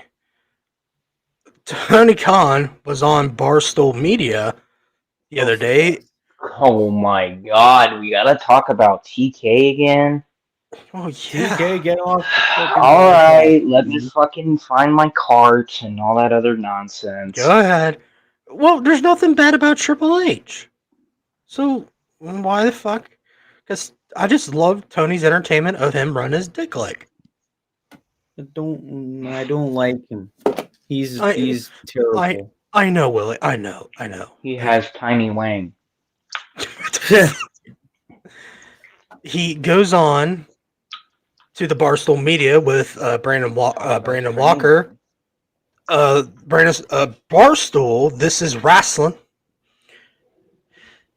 And you won't believe what hat he was wearing this time. Oh, I seen this. Oh, was it the Max HBO hat? Max. Tell me you're trying to get a TV deal without telling me you're trying to get a TV deal. Look at that fucking smacked face, bro. I just want to go up to him and slap him. Take the hat Slap off. that Max hat off the face. Like, if it's not official, like, bro, take that hat off. All right, I'm going to play this. If you guys want to pause it, just yell pause. Why are you wearing a Max hat? Pause. I was given this hat, and it's a love. Yep. Damn it, Aaron. I love how I said pause like as soon as you hit play, and it took like 5 seconds for you to hit pause, and it paused at the right moment. Why are you wearing a Max hat? Actually, Warner Brothers Discovery gave me this hat and said if you don't wear this hat, there's no TV deal. Yeah, basically sums it up. Can I go on? Yeah, I was just fucking with hat, and I think it's a wonderful streaming service. And this hat was gifted to me in Paris as part of a great backpack of stuff that I had in my hotel room when I got there for the Olympics. And I spent great time there with Mr. David Zasloff and, all the great people at Warner Brothers Discovery. They were very kind to us. All right. Blink if you're being held at gunpoint. What's your guys' AEW's legal team is literally like, Tony, just read the note cards. Yeah, no, the note cards. I went to the Olympics and had a very good time, and Warner Brothers Discovery was there. Olympics? They're my very good friends, Warner Brothers Discovery, and they were like, have this HBO Max hat. And I was like, sure. And I wore this on this podcast, ironically, when I said that there's going to be a bunch of announcements coming. Just so that way all the investigative journalists can be like, they're signed to Max now. Basically even though they should have done that a long time ago. Yeah. You know, little too late. I had a great time at the Olympics, a fantastic time. It was one of the best Olympics I've ever seen. There were tremendous. So I want to pop. They were fantastic athletes. Phenomenal athletes in the world. Great athletes. The stadium was huge. Huge. I absolutely loved it. The athletes from China, great. Loved them all. I love you people. everybody. I love you. They're great. I love you people. You guys are great. You know, kind of. If there was an Olympic sport, if there was an Olympic sport for best president, I'd have all the gold medals. Believe me. Well, you know,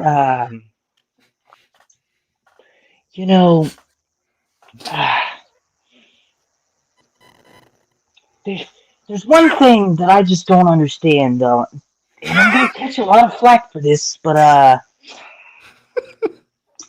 how come the Mexicans they didn't get gold in the 400-meter dash? They Oh, didn't. Jesus Christ. They've been crossing our borders, for quite some time.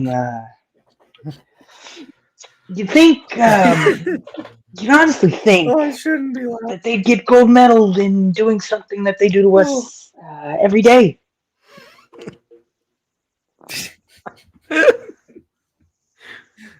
Oh, okay. Oh, Okay. man. Fuck. All right. Okay. Oh, by the way, AEW signed a Max. Potentially.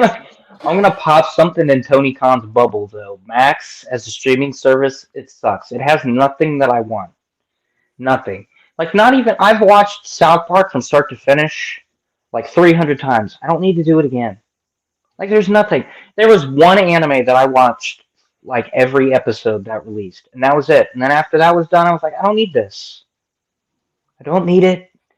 It's not the best. It's honestly kind of mid. Nothing special.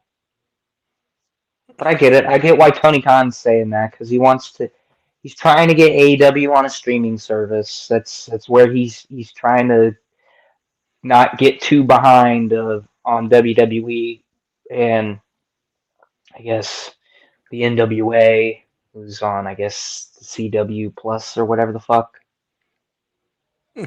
Whatever the CW streaming service is. I mean, it doesn't really matter.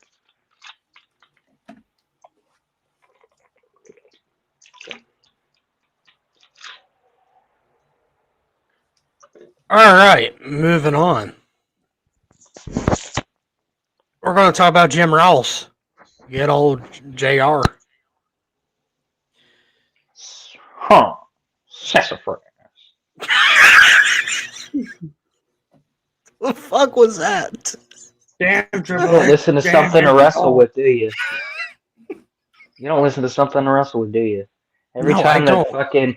every time that Conrad brings up Jim Ross, Bruce Pritchard goes, huh, sassafras. I just don't give a fuck about Bruce Pritchard and Conrad Thompson. Oh, blasphemy.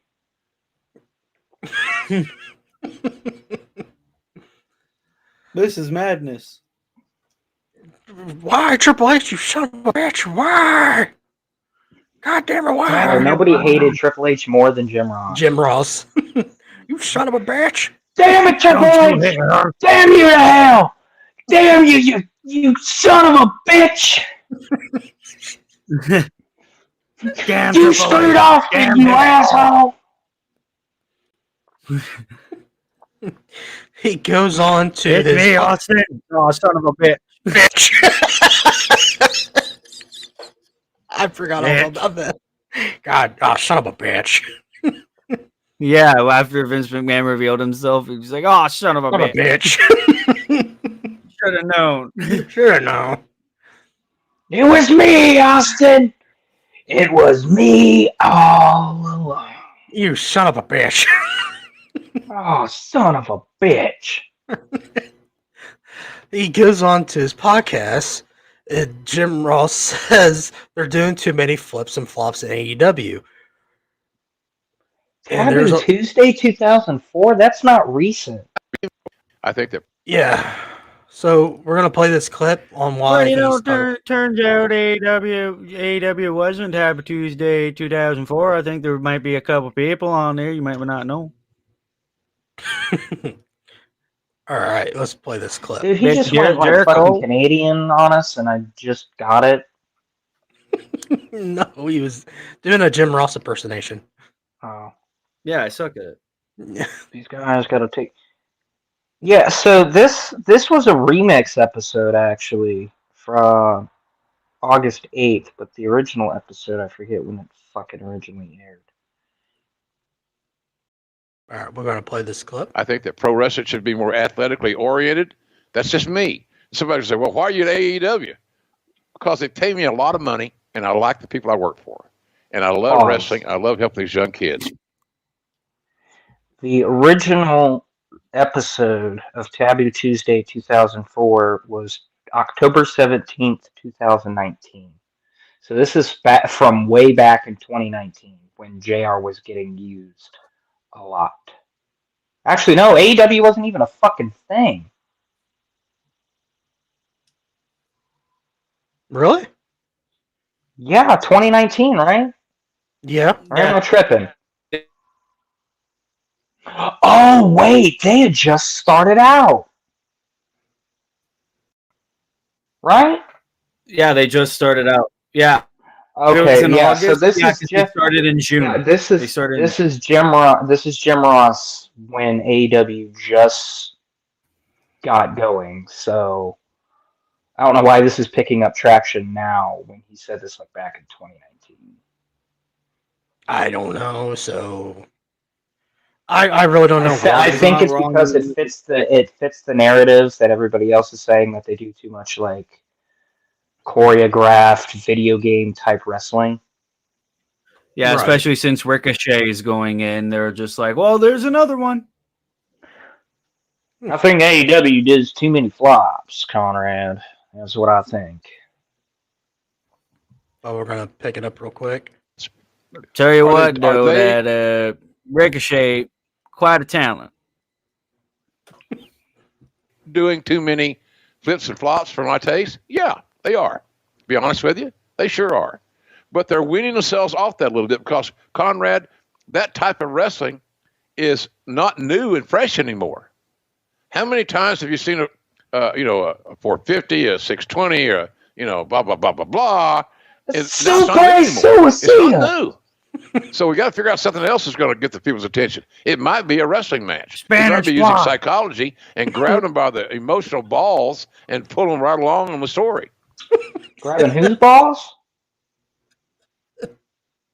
Emotions, We're grabbing balls. balls now? Balls of emotion? Balls? Balls of Give them a emotion. nice tug? You tit fucker. Hold on. I do have to ask, are there people that are really like that in Canada where there's like Hicks and Skids and natives? Yes. That Yeah. is honestly the most Canadian answer I've ever heard. It's So like on yes. Letterkenny, like one of that's like Canada's like second greatest export to American television. By the way, first is Trailer Park Boys. You can debate me Well, on yeah, that all you well. want, but Trailer Park Boys is God. No, you can't debate that. No. No. Made me want to own a fucking trailer park there for a minute.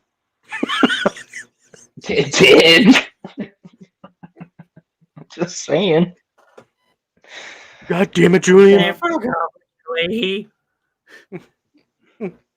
Fridge off. You guys gotta hear my fucking bubbles. Oh God. So the funny thing is while I was watching Trailer Park Boys for the first time, I was actually a cart pusher at Walmart, so I'd always look at the cart and go like, it's got some nice wheels to it. I think this little cocksucker's gonna come home with me. They'll never know.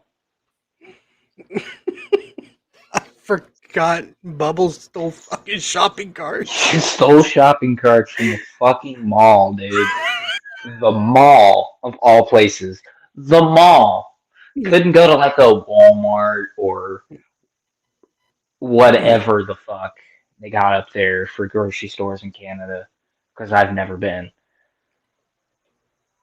Could have just went there and just stole their shopping carts, and then Walmart could be like, "What? Where the fuck are all our shopping carts?" Yeah, my computer bugged out again. Good lord. I fucking hate it. Fucking cocksucker. Fucking cocksucker. I always love Bubbles, him and his cats. That's your nice, good looking pussy. Nice kitties. That's a good cat right here. Found this little cocksucker in the storm drain. You people, Can you read my son? You That people. depends. Can you I'm- go fuck yourself? I forgot. The fucking religious dudes that visit the trailer park. Yeah, that's my favorite Bubbles scene right there. Well, that depends. Can you go fuck yourself? Yeah. I'll admit Oh my this. God. I'll admit this, Willie. You guys' humor in Canada is really fucking funny. It's the most funniest yeah. humor I ever fucking watched.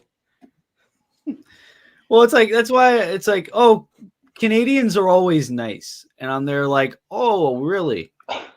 No, y'all are liars.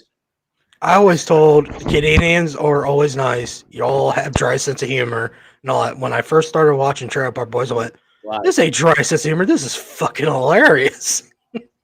I love these guys' humor. Chucking piss jugs is like I am convinced that that's a Canadian national pastime. It's just a truck driver just going down the interstate and just chucking piss jugs. Yes, that is true. Honestly, I wouldn't be surprised if that happens. Yeah, I wouldn't be surprised. I don't know firsthand if that's true, but it's probably true. So is Bret Hart really the Canadian hero that we're led to believe down here in the States? No, people don't give a fuck about him. Maybe in Calgary. That's fucking Maybe in Calgary. hilarious. Oh my god. Maybe in Calgary, but here in Ontario, we don't give a fuck. In Ontario, Edge. Wow. They're like, If who the anything, fuck is Edge is Bret our Hart, wrestling eh? hero. They're like, Bret Hart or Adam Copeland? You have to choose. Adam Copeland, eh? Fuck that Bret Hart, eh? Fuck that Bret Hart, eh? He's from Montreal. Fuck him. Fuck. Bret Hart's Fuck overrated. Quebec. Adam Copeland though, is in that AEW, eh? Fucking great over there. Broke his leg and everything. Oh my god, he's going Canadian. Wait, what happened? I had to take my headset off for a minute. My ear was itching. Damn it, you missed it. You missed the Adam Copeland he went Canadian s- impression. He went Super Saiyan Canadian edition. Oh, god damn it. Yeah, Adam he was like, Copeland's in that new company AEW, eh? And he broke his leg and everything against the Malachi Black and everything. I don't know his name. House of Black or something, or Condo Black, or Apartment of Black. Black. Condo Black. Condo Black. God Then damn. when Leonard Kenny came in, I'm like, all right, they really put up the fucking humor on this one. Oh my god. Fucking Adam Copeland The came in a scene- nice car, eh? When he Oh my debuted. God. Bro, What was all the that about? scene where the Christian song- Cage? I thought they were buddies. Oh my god, don't do it, Rated R. please. Oh no. Don't do what? Said buddy. Thought they were buddies. They're buddies. They're not buddies. They're guys. They're not guys. They're buddies. eh? They're buddies. What was that thing on South Park? They say it all the time when they make fun of I'm Canadians. not your buddy, guy. I'm not your buddy guy. Your guy, friend. I'm not your guy. I just said it. Terrence and Not your buddy, Phillip. guy. Hey, Yeah. buddy. Not your buddy, guy. I'm not your buddy guy. I'm not your guy, buddy. I'm not your buddy, friend. Or whatever the fuck it is.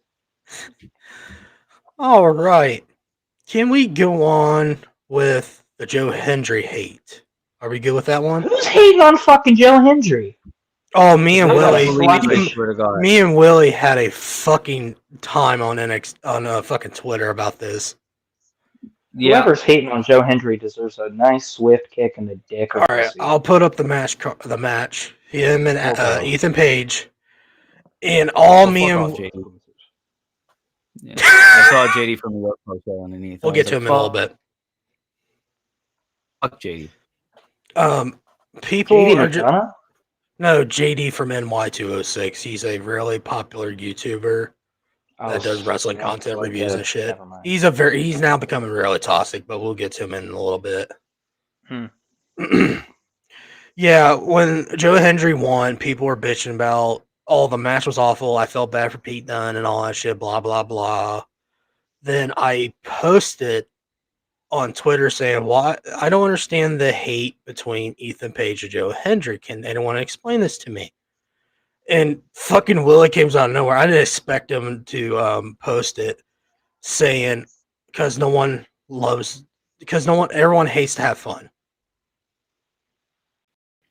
What Willie says, he just says, everyone just hates fun. That's what I said. Yeah, everyone just hates fun because they had someone super over in Joe Hendry, and just nothing. It's just like, oh, what's up with this guy? Why he's so overrated? And I bet all Joe Hendry fans haven't seen one match before he came to NXT. I saw his TNA shit. I saw his Ring of Honor stuff. Oh yeah, like when we did the interview with Evil Dose, he goes, "Is he overrated?" He goes, "Kind of," but he gets over with the crowd. He's really good at his gimmick and all that stuff, but he does it. Everyone don't understand. He did this ever since Ring of Honor, and it never got old ever since. But exactly. I just he was always over. Mm-hmm. I loved his TNA run. I still do. Any amount of money, me and Evil Dose admitted that he's going to get signed with WWE after his contract gets up because WWE wants him really bad. I just don't understand why people hate him. Aaron, the funny thing is, They hate fun. Aaron never knew who Joe Hendry was till I sent him a clip of his fucking music video. Then I guess he finally saw a fucking match of Joe Hendry. He goes, "You know what? I believe in Joe Hendry." So see, he ain't that bad. Who doesn't believe in Joe Hendry? It's kind of like the same thing with like LA Knight when LA Knight was starting to get like really hot, and then he lost to Bray Wyatt, and then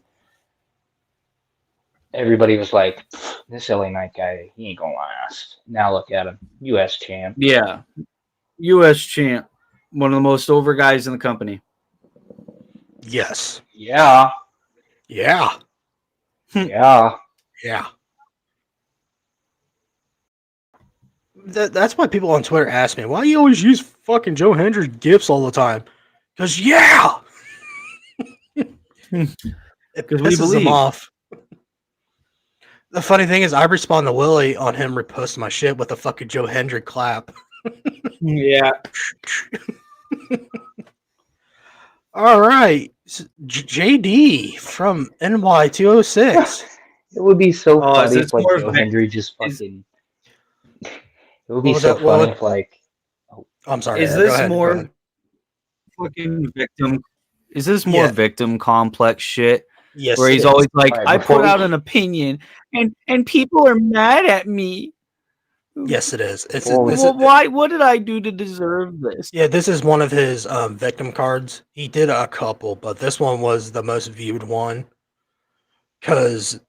Oh God. Yeah, because hold on. Yes. Get into that. Imagine if we like we're able to interview Joe Hendry, and we're just sitting here like just talking about Joe Hendry, and then he just showed up on like the live stream. We're just like, yeah, as you guys can tell, we're waiting on Joe Hendry. We absolutely And then believe it. And then he just goes, boop. Be like, see, say his name, and he appears. That'd be cool. That'd be fucking that'd be awesome. But now JD from NY206, if you guys don't know him, he is a YouTuber that does reviews and stuff on YouTube. It's called Off the Script.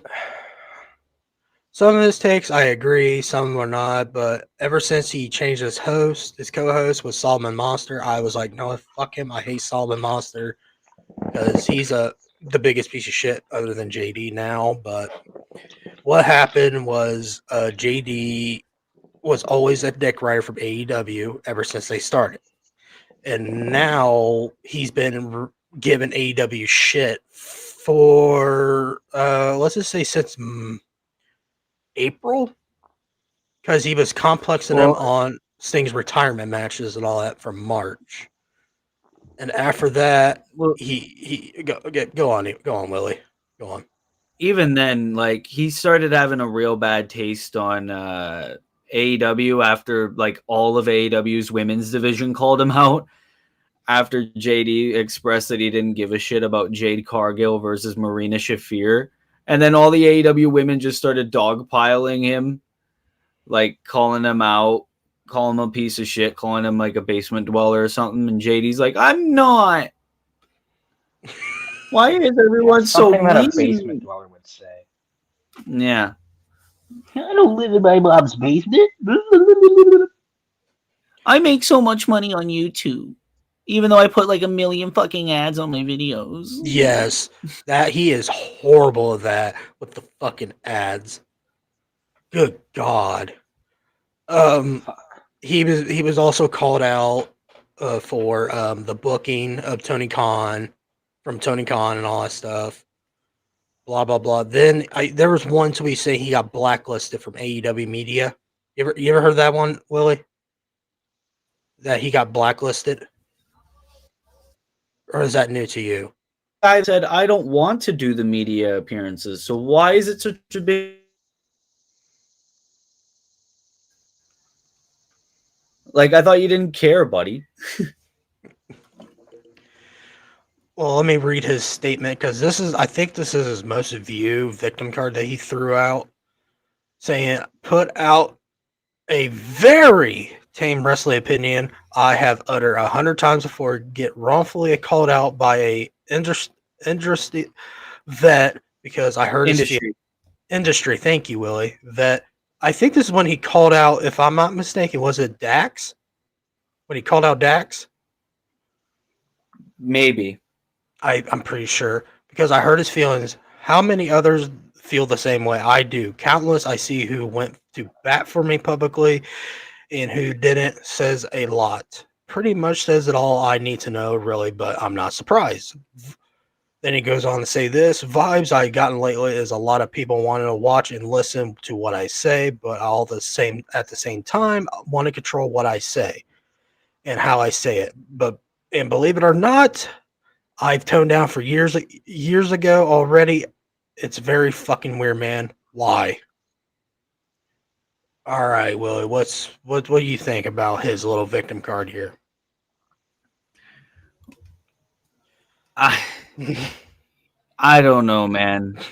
Like, he gets so upset whenever people don't like him. It's like one of those people that will give out all of this abuse, and then when someone like calls them back out or something like that, they're like, why are you so mean? I haven't done anything mean to you. He's kind of like those people where he's like, he can talk all this shit, and then when people talk back, he's just like, fuck you, man. So I don't buy this 100%. And especially from wrestlers, that's when JD becomes such a victim, is when a wrestler calls him out for any reason. Mm-hmm. So it'll just be like, well, actually, the opinion that I said about this guy was actually not all that bad. He just overreacted. You want to control what I say? Go fuck yourself. I have a lot of subscribers. I make all this money, and people watch my videos every week. Every time that I put on Off the Script, every time I do the 3-hour post-show reviews that really you only need to sum up in 30 minutes. Wait. Like, fuck off. That's all I gotta say. And he's also from New York, so I can't really take him because his goddamn accent half the times on his shows. It's Oh just my god. it's very toxic. I used to love JD. I used to watch his Octa scripts. He was really good back then until the god awful Vince McMahon booking. I can't remember what year that was, where he's been shitting on Vince McMahon for many years after that till AEW came in. And after that, he just became an AEW dick rider. I was like, I'm done. Aaron, what's your initial thoughts? Yeah. Fuck if I know, brother. You don't want to make fun of him or nothing? Usually you go on these rants I about... just, well, I'm waiting for the main course, brother. Okay. All right.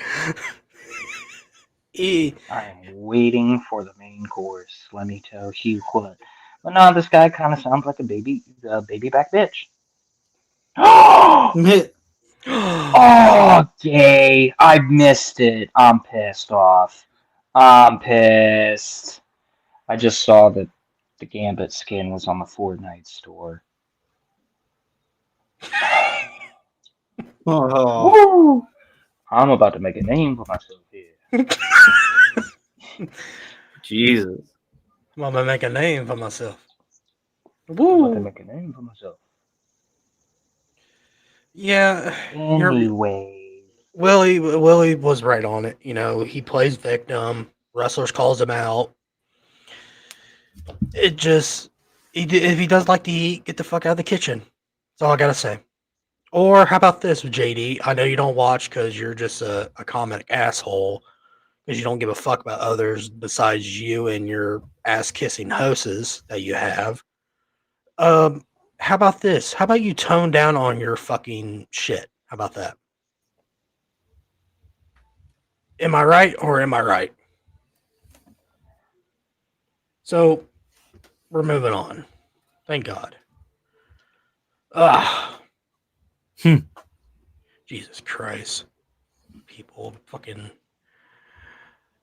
let me put this out real quick. NXT No Mercy will be on Sunday, September 1st at the Ball Arena in Denver.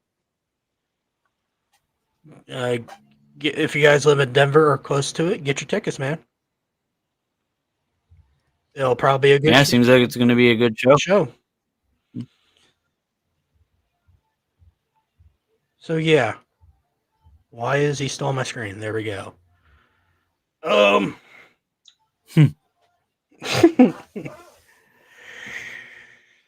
you know Ibo from Wrestling Purists? Yes. Okay. All right. Let's do this. Thanks to Jay from Canada. I love your stuff, dude. You're very funny.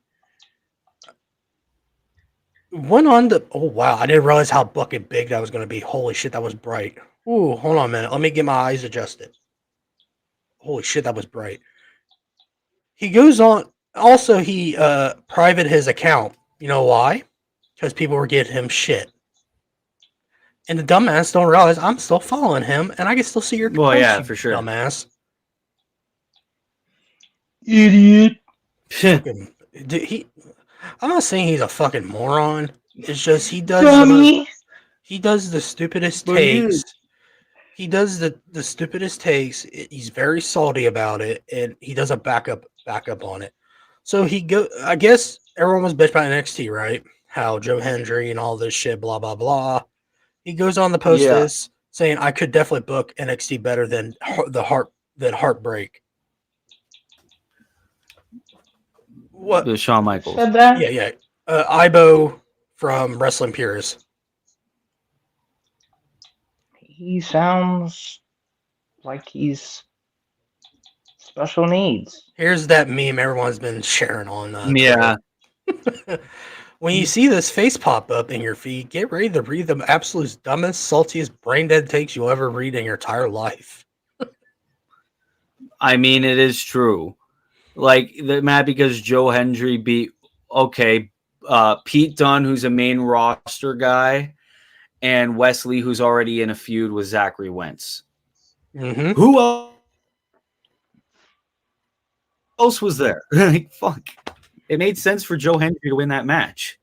So, I could book NXT better than Heartbreak. What, you'd bring back the Bra and Panties?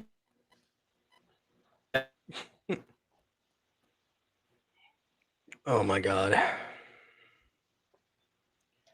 Crazy. Yeah, Oh, Willie. Oh, there he is. Willie didn't freeze. I thought he froze. It's my computer. It's fucking up.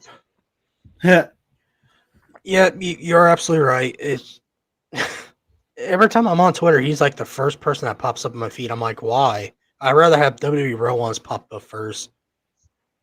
Oh my god. It's it's that he is that bad.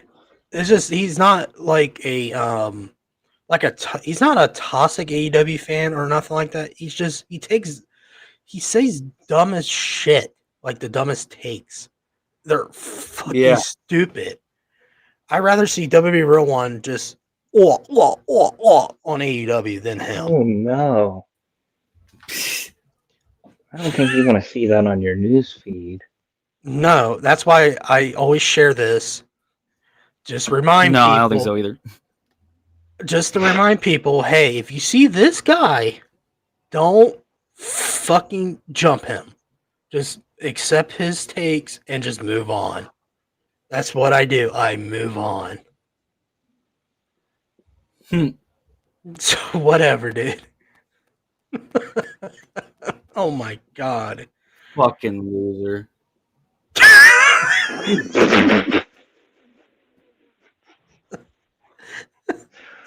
Oh my god.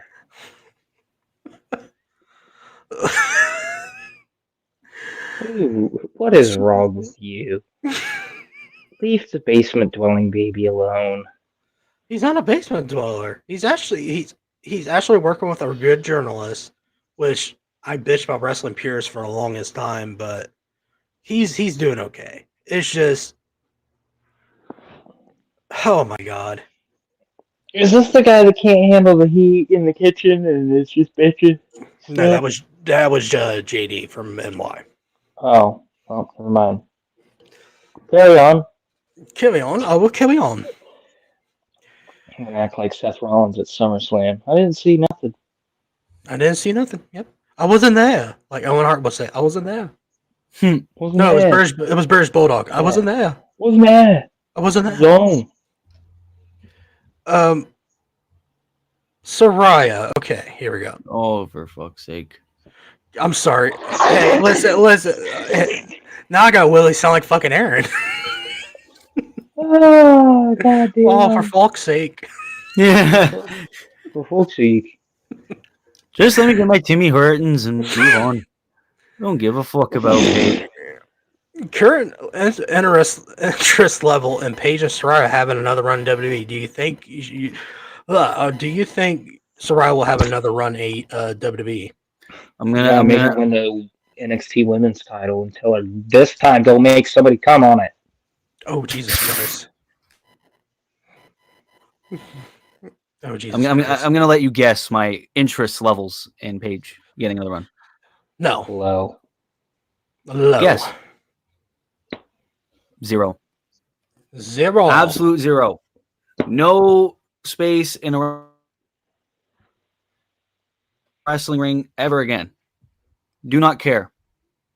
Preach. And I will say that till the day I die. Preach. Preach, brother, preach. Preach. Aaron's gonna hate me for saying this name, for saying her name. Mercedes Moné. It's in the news today. When is she not? I know, but this is really funny, and I thought, might as well talk to the boys about Get this. hit by a bus? What is it? WWE didn't want me to do the Mercedes Moné. Mandalorian again. Oh, I've seen this. Okay. Mercedes Moné said that she had plans to return to WWE for WrestleMania 39 in LA until Tony Khan gave an invite to attend AEW All In last year. AKA, I'll pay you $1 million just to sit in the crowd, and we'll show you on camera 15,000 times the entire pay-per-view. What's your And next? here's what Mercedes Moné thinks of this contest here, Tony. She's just sitting there. Yeah, honestly, I really like Mercedes Moné, and if I could compare something, if I could compare Mercedes Moné to one person, it'd have to be Taylor Swift. Now, you see, on the NFL games, we have Taylor Swift attend the Kansas City Chiefs games, and most of the time, you know that the Kansas City Chiefs are going to win. So anytime that, Travis Kelce gets the football, we have to zoom in on Taylor's face just to see her get, like, one iota of a reaction. And that's what Tony Khan's trying to do here with Mercedes Moné at All In last year. Just trying to, pique some interest of whoever his fans are, and that kind of worked because now Mercedes Moné is going to be in a match at All in Wembley this year in 2024, Jim, and I can't wait to watch it.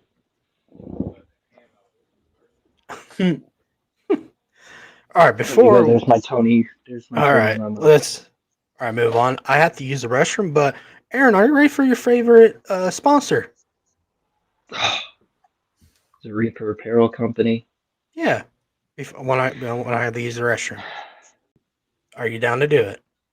Yeah, I got it. Okay, I'll be right back, y'all. Hold on, let me put it so everyone can see like the cut, like the shirts and shit. There you go. All right, I'll be right back. Yeah. Hold on, I'm waiting for my fucking Twitch to catch up. Ooh, I like that patch. That patch is bad. Ooh, they got designs too? Fuck yeah. Alright, so this is Reaper Apparel Company. They are our t-shirt sponsor. And as you've heard, since I started doing this co-host thing, I always say that Reaper Apparel Company t-shirts will get you laid. And unfortunately, striking out again, I don't know what to say. I don't know how many more times I can say it without it, at that point being a lie. So, buy yourself a t-shirt, fuckers. Don't forget to use the promo code SavagePod for 10% off. I honestly had something for this, and I completely fucking forgot it. No. Buy your t-shirts, guys. Get them now. Yeah, buy a fucking t-shirt. Get the pink one. Like, seriously. Stop being bitches. Buy a t-shirt. Wear that t-shirt on your first date. On your first date. Wear the Reaper Apparel Company t-shirt. And I guarantee you are gonna get some sex time. I'm back, y'all.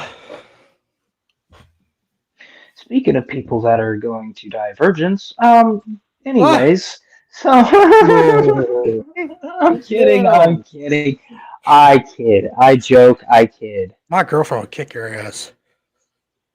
Probably anybody could kick my ass, but you know what? You know what can't kick my ass? Reaper Apparel Company t-shirts. That's who. Oh yeah, this cool apparel company.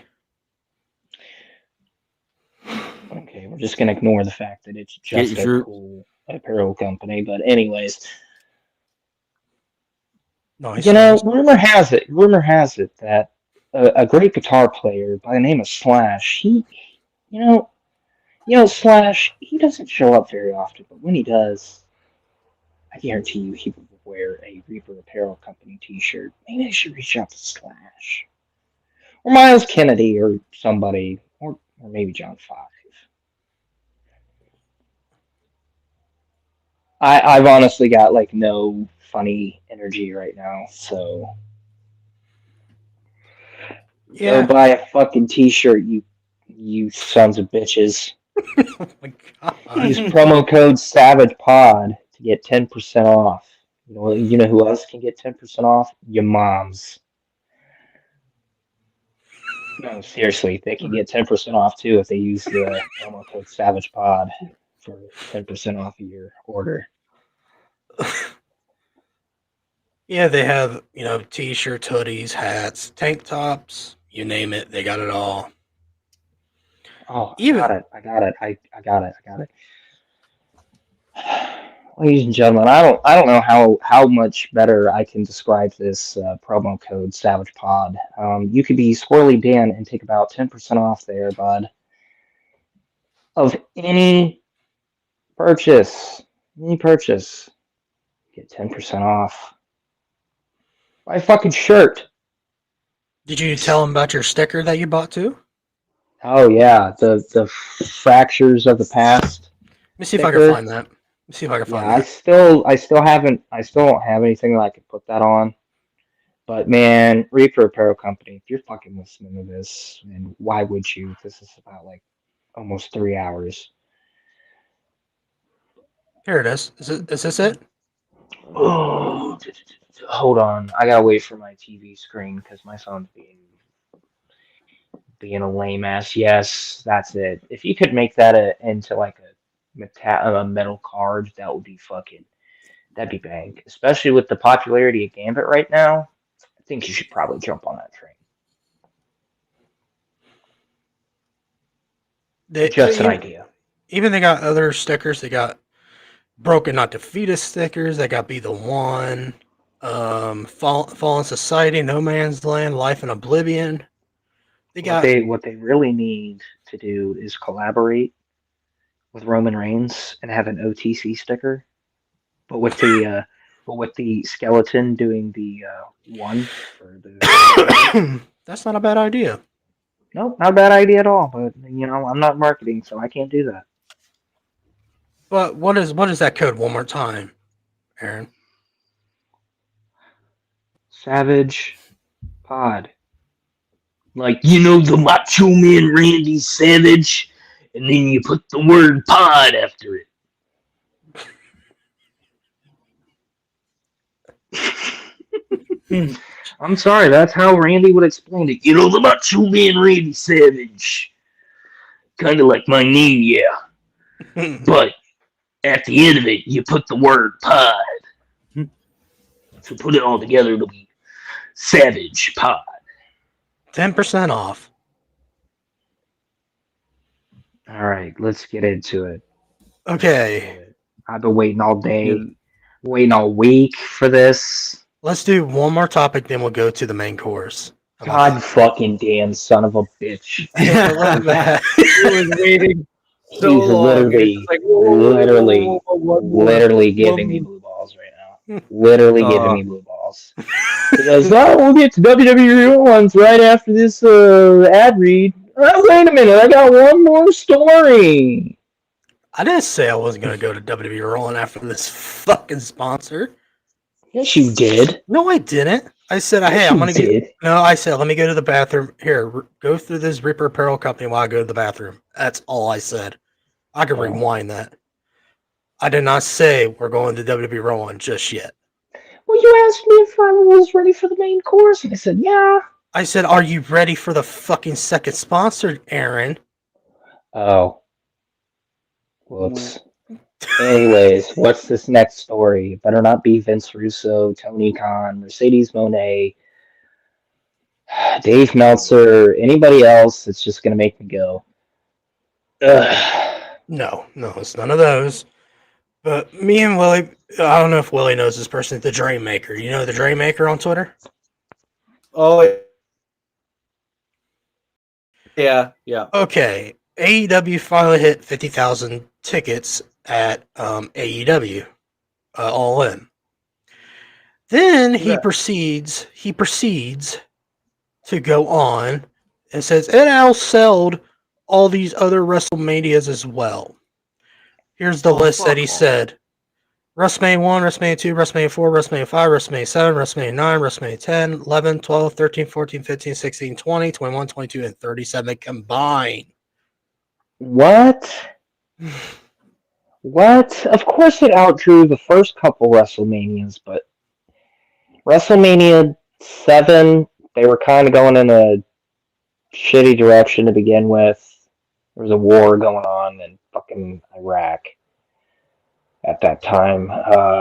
9, 10, 11, 12, 13, 14. That was the WWF kind of going on that early 90s, like fucking fucking nosedive. You also had Vince with the fucking steroid trial in that era. And then, you kind of start seeing increases because we're getting into the more edgier content. But the fact that it's outdrawn WrestleMania 15 is crazy to me. Even then, obviously, it was going to outdraw WrestleMania 37 because that was like COVID and they were doing all these restrictions. Right. COVID. Like, you can't. Yes, the COVID. The COVID. I'm not dissing the COVID. It was the first event after the Thunderdome era. So they had to not bring that many people in.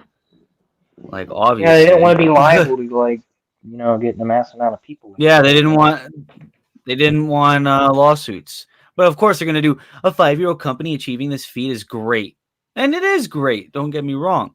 But it's like, why WWE bad, I guess, because, WrestleMania, blah, blah, blah. They didn't get that many people. Not like there were many arenas that seated that many people anyway. Even then, wrestling wasn't that big, so go fuck yourself.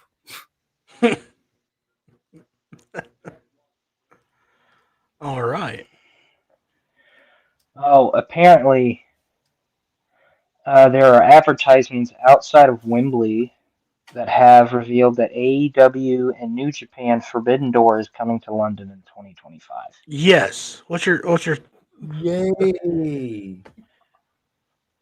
rid of Forbidden. I've wanted them to get rid of fucking Forbidden Door. There's no purpose. Well, yeah, why are we doing it again? Why? It served no purpose like the first time. Second time, yeah. Didn't serve any purpose besides more toys for Tony Khan to play with. Right. Here we go. Since you brought that up, Aaron. January 5th, they're having a wrestling dynasty in the Tokyo Dome. June. 5 stars for all the matches. June will be Forbidden Door in London. July 12th, All In Texas, and an Australian stadium show confirmed by Tony Khan. Wow, you know who this also reminds me of? WWE a year prior. How weird. Yep. How weird. But it does go to show that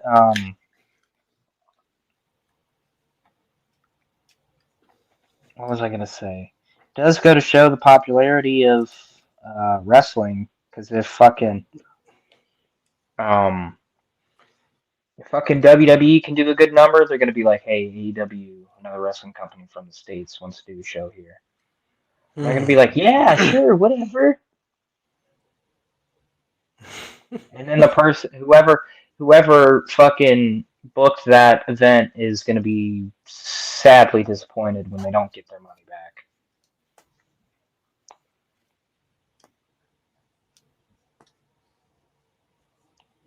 Let's see. No. Oh, here we go. All right. You ready for the main course, Aaron and Willie? Yes. Yep. Give it to me! Give me what I want! Bam! All right. Give it to me. WWE Romans posted. It's been 5 months and Bully Ray is still obsessed with me, acting like a man-child. And guess what Bully Ray did? Well, bam! He said, you want to what a king. on blast, buddy? He's like, I'll show you. Bully Ray is like, I probably. If Bully Ray was like the Bully Ray back in his ECW days, he probably would have posted this picture and go like, "Yeah, and your mom also sucked my dick." That's fucking crazy. And he also posted this, and this is what he's doing over here, fighting over bracelets. This is also what apparently blown AEW out of the water.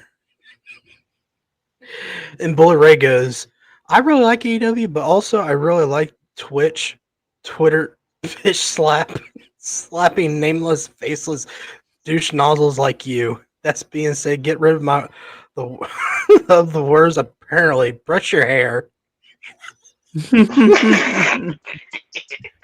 Oh, there's no hair to brush, Bully. There's no hair to brush. That is a wig, my friend. There's no way. And whoever his wig guy is needs to be fired on the spot. God damn, that is. Who's he trying to cosplay here? Eugene Levy? Point, my guy. Just hold on. Just keep going. Keep talking. I'm gonna find another post real quick. Go ahead. What? Just go bald. Go bald at that point, Michael. He literally looks like he's like going to a fucking cosplay convention and cosplaying fucking Eugene Levy in the American Pie movies. Oh my god. Oh. It's gonna be fucking Lord Farquaad in Halloween. I bet who is this that we're making fun of again? WWE Real Ones. Okay, WWE Real Ones. I bet you like to fuck pies. And it has begun. Call it Tony Khan. Man, listen. When you sent me this, I was going through like the motions at work, and I was getting fucking pissed off. And when you sent me this, I just looked at the picture and I said, "What the fuck is that?" You were like, Bully Ray fucking mentioned him on Twitter, and I was like, what in the fuck? God damn, stop showing it. No matter how many times you show it. Wait, hold up. Okay, I thought he was wearing a Def Leppard t-shirt. I'd have to beat the living fuck out of him. What t-shirt is that? Is that I like how he's trying to pull up. It's their collaboration of Street Fighter with AEW. Oh my god, he's wearing an AEW Street Fighter t-shirt? Ew! Yeah. Just come out of the closet and say you like dick. I also like how this chat log, it's like he's trying to pull up a girl. Follow me on Twitter at WWE Real One. It's mostly wrestling and trolling Fed fans. She's like, what's a Fed?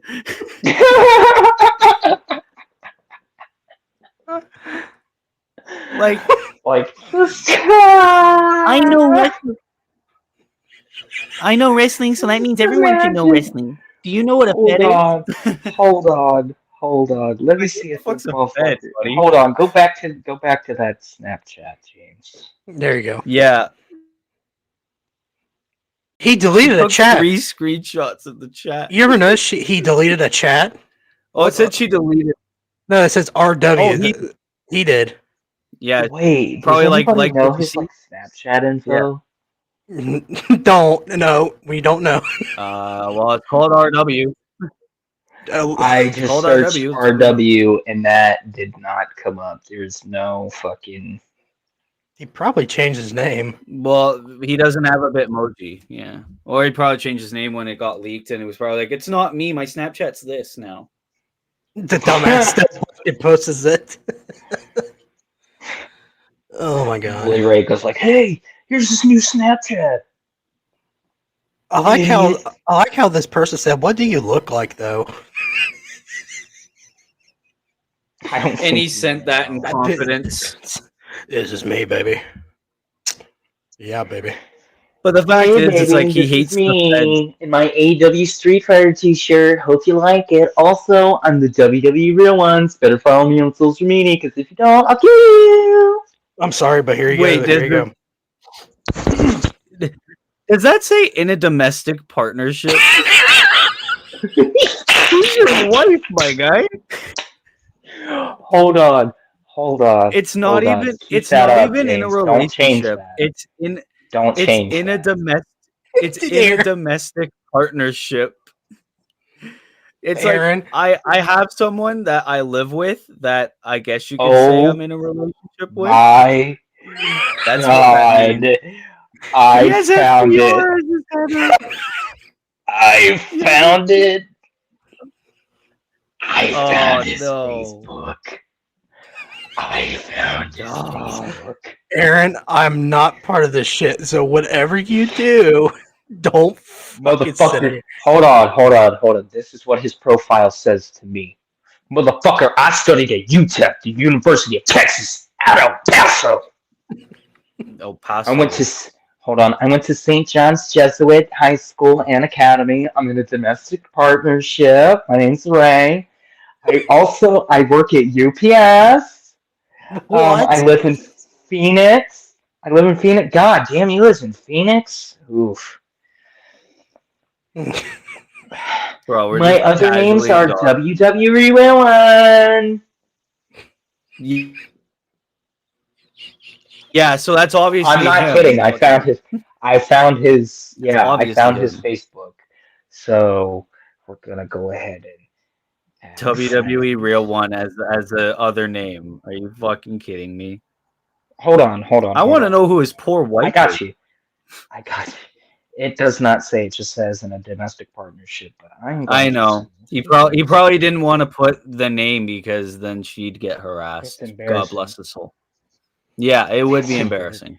It's embarrassing. Or he probably requested to tag the person, and the person just denied it.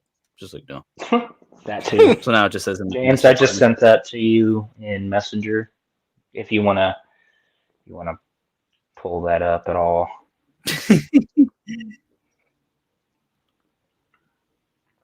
Yeah, we just showed that. We just showed that, Aaron. We showed that. We did?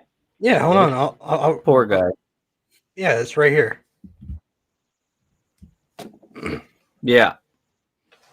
Yeah, what you sent me, it's sending me the exact same thing what you sent me. Oh. WWE Real One, other name. Oh my god. That's so crazy. That's so crazy, dog. I like my post. Expose in 4K. Oh my god.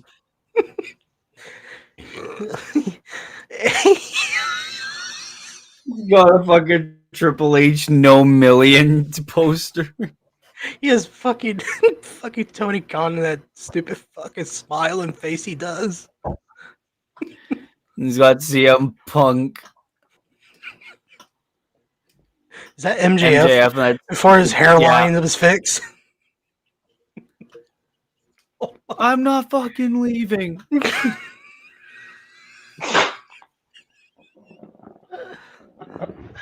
What am I looking Oh my god. I hate the Fed so much. Hold up. Need to take a pic of Biggie. Oh my god. Look at that. Like, if you call that a smile, my guy. Look. He looks so uncomfortable.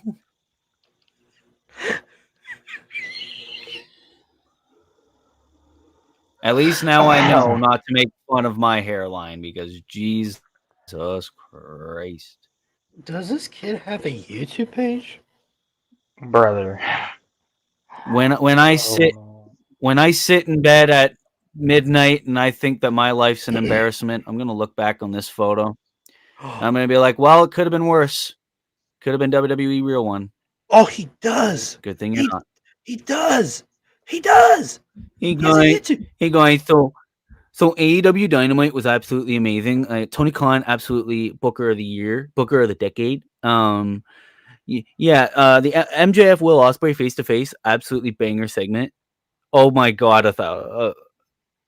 I have more subscribers than WWE Real One. No way. I have more subscribers than WWE Real One. Fuck Damn. you. Does he talk in his video? Nobody. And it's all clips? No, I think... oh, what if Tony Khan buys WWE? Want to watch that one? Put on that. Oh, He could talk. Yeah. Oh, fucking Call of Duty gameplay in that. Are you kidding me?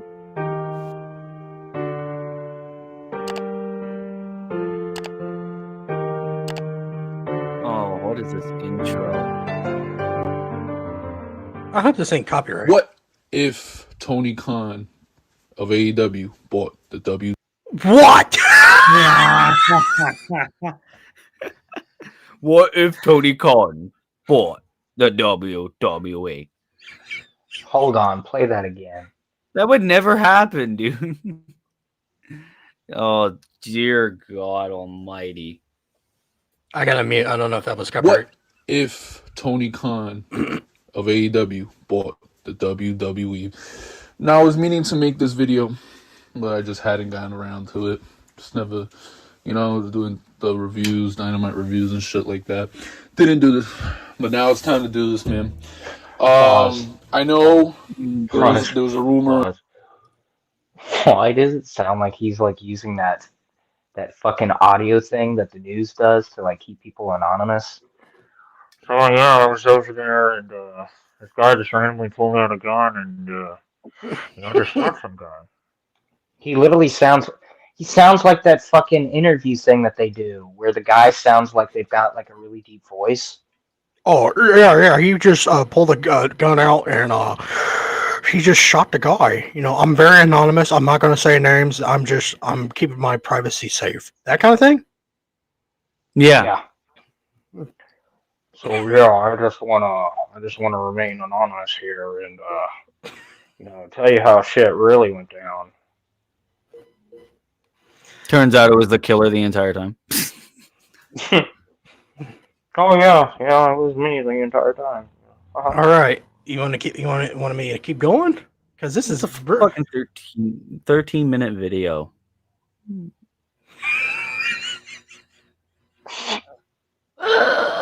How many views does this even have? 415 views. Oh my God. All bought and paid for. Oh my God, look at the comment. Balding nerd with Walmart quality mic. If the Khan family purchased WWE, you would have a lot of angry, smelly people and out-of-touch podcasters yelling at walls, crying Monopoly. Oh, fuck off. That's the audience he brings in, but I love that one comment there. There's this one comment by Mike saying Tony Khan isn't even able to run AEW and Ring of Honor, let alone WWE. Yeah. Okay, I gotta keep going. That like Saudi Arabia investment firm was buying WWE. I don't know what happened to that rumor. And someone say pause. No, I said I was making fun of the way he says all the time. Oh. And the guy that, Cassidy Haynes, he had said that, it wasn't official yet. And I believe that it wouldn't be official yet either. It would still need to go through a process, I guess. So I don't know what's going on there. So it's not a done deal yet. A process. It's called Bosley. Well, this video was a year ago, and this was his recent video. Oh, that was back when I had a head full of hair. Back when Twitter didn't actually fucking hate me. Now I just stick on there. Alright. It wouldn't be a done deal yet anyways. My videos weren't getting any more views. What is this fucking luck he's running? That Tony Khan, he said that he's keeping an eye out on this sale, as he should. As much as I should on the WWE. I think that there is some value there. There's definitely value there. I mean, you got a global phenomenon, right? That it's reached across everywhere. That you've got Monday Night Raw where people, no matter if it's shit or not. This is why all the big YouTubers have scripts before their commentary videos. This guy clearly didn't come in with something to say. He's like, oh, WWE global phenomenon, and a lot of value there, and yeah, Tony Khan.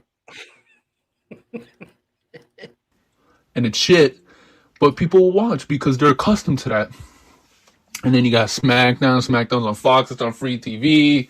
NXT's just whatever, but fuck. But You still gotta pay for cable, and then Run that by again. I said you still gotta pay for cable, dipshit. It's not free TV. TV ain't free. Nothing in this world's free. So here's the thing. I would love for Tony Khan to buy. That's it. That's all. The WWE. I think it would be fucking hilarious. I think the fan base would cry. It would be fucking sweet. And honestly, I think that if that happened, that they have a Raw and SmackDown, and then the fan base is like, wow, yo, this is actually a good show. Raw and SmackDown were good tonight. And then it's found out that fucking Tony Khan ran the show. And then it's like, oh, fuck. Because, they're just shit because it's, it would be funny as fuck. Because it's just fucking biased. Just because it's not, WWE. But with that said, so there's that. And then, what do you have? If you buy the WWE, what do you get, bro?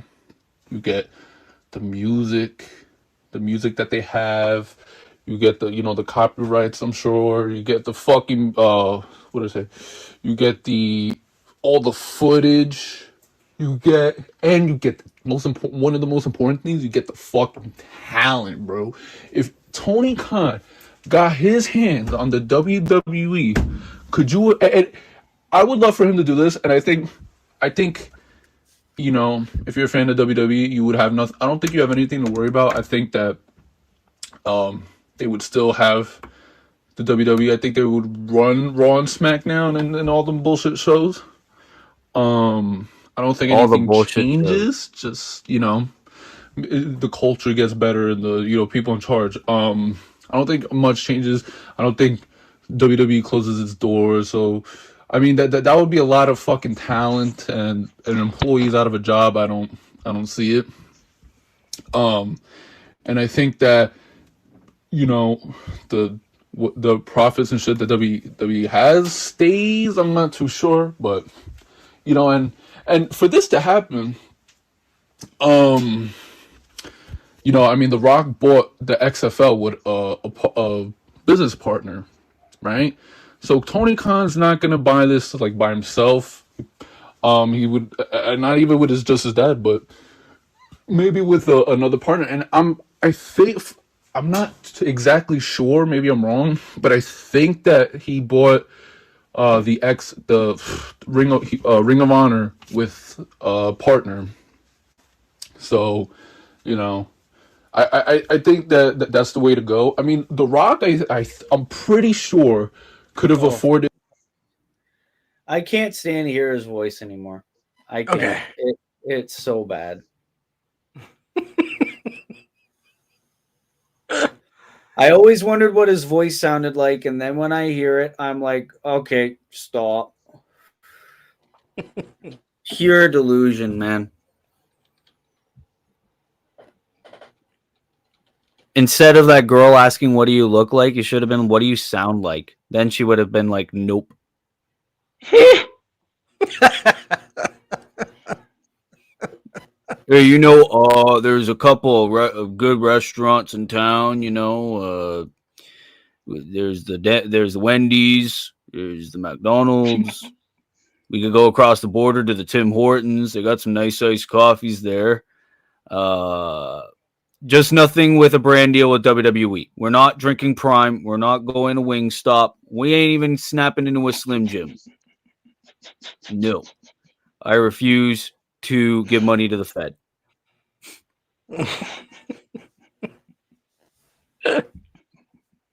He said, we're not even touching Wingstop. We're not even going to Wingstop. No Wingstop. But honey, Wingstop's my favorite place. I don't give a fuck, WWE. Ah. All right, down with the Fed. Down with the Fed. Aaron, He goes to the federal building, and he's like, "Down with the Fed!" Like 300 people, like, "Yeah!" It's like, "Down with WWE!" And I'm like, "What the fuck? We mean the federal government, you fucking twat!" Aaron, I know you're ready for the dessert and all that stuff, but I got one more person. I don't want to feel like we left this person out. Oh my god, brother, you were My man's been just waiting for dangling it. like 3 hours, 40 minutes for this. Hold on. Wrestling You're just Otaku. dangling it. Wrestling Oh Otaku. my god, damn, brother.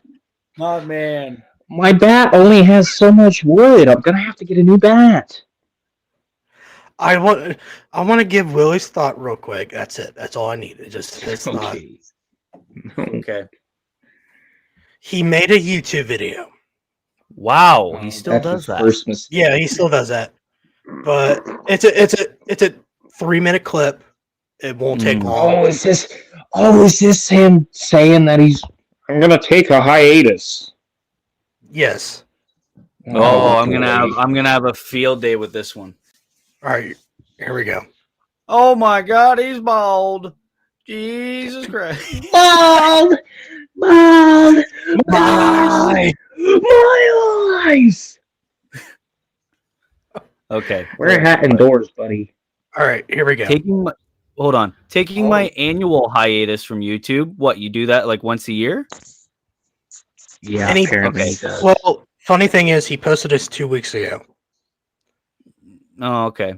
Hold on, let me go back real quick. Then he went on to post the timeless Tony Storm kissing Harley, Cameron, and Saraya during a match a day ago. Well, it gave him a boner. He has to give other people boners. True. All right, you ready for this video?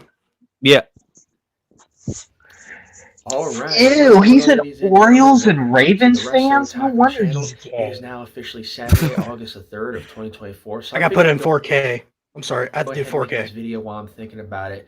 And this is something, I got a little bit of a, shall we say, an announcement here. And this is something that I've been contemplating, thinking about for a while. But some of you who are familiar with the channel, familiar with what I do, every year, around this time, I would take like say a break or a hiatus from YouTube and from social media in general for like a good, close to a month, a couple of weeks. And I've done this every year for like the last 4 years. So you might as well say it's an annual thing. And I've been thinking about it, for ever since like the beginning, like the mid-May, and thought about doing it June or July. Never quite got around to it. So now that it's the first week of August, I figured I'd go ahead and do it now. Now is as good a time as any. So I'm gonna go ahead and announce. Wrestling Otaku, you don't have to do all these code words and big words that you learned last week. Let me explain it, the real situation to all the fine people of the interwebs. Ladies and gentlemen, my name's Wrestling Otaku. Last week, my grandma caught my hand in a cookie jar, and she said, "You're grounded. No YouTube, no movies, no wrestling." So I figured I'd come on here. She allowed me to do this one last video and tell you all I'm leaving for a couple of weeks until my grandma stops being a fucking bitch, and then you'll get all the AEW reviews. I'll even do an AEW monthly review of all the amazing things that happened, including Tony Storm kissing Harley Cameron and all that fine stuff. We got All In coming. So it's really a shame I can't do any videos about the build, but don't worry, guys. First thing, September 1st, you're going to see my face, and I'm just going to say, fuck Bash in Berlin. Go on. That's it. Okay. Announce that I will be taking a little break, a little hiatus from YouTube, from doing YouTube videos, YouTube content, and for the most part, social media. You'll still, every now and then, I may chime in with a post or two on maybe, say, Facebook. Some of you who are friends with me on Facebook might see me hop up on there. Ew. And some of you who are close, close to me, I will, message you every now and then. But for the most part, I'll be fairly inactive, and I'll be taking a hiatus from YouTube and from social media in general. Just got some things, IRL that I want to situate, take care of. I got some goals, some priorities that I like to focus on for the next couple weeks, at least, maybe a month or so. So I'm thinking, AKA he's about found the a bitch on usual, Facebook about dating. the usual length of time, probably 3-4 weeks, give or take, and whenever I do decide to get back when the time is right, I will come back on here and I'll announce my return. But until then, I want to go ahead and say that yours truly is taking a little hiatus from YouTube and taking a little break. And so I hope you all don't miss me too much. And so this is not a goodbye, shall we say. This is a more of a see you down the line. I'll see you guys down the line, and appreciate all of you. Appreciate all my subscribers, all the people who help support this channel. Appreciate all you guys. You guys are my motivation for continuing to have this channel do these videos. So I will for sure be back at some point, and you'll be seeing content from me in the future. So, but thanks for supporting me once again. And like I said, starting today, I will go on a little hiatus. We I might know. upload, like on my Phantom Anime review, you might see me upload clips here and there, but that's about We all I'm know. gonna do in regards to content. You But said it. We outside of heard that, you the like in terms of first regular videos like time. this, what I'm doing here, Are probably all won't your be doing friends any for deaf? like a good 3-4 weeks. So yeah, just want to go ahead and announce that, and I want to say thank you. We once again. I'll see you know. guys And the next time. fucking.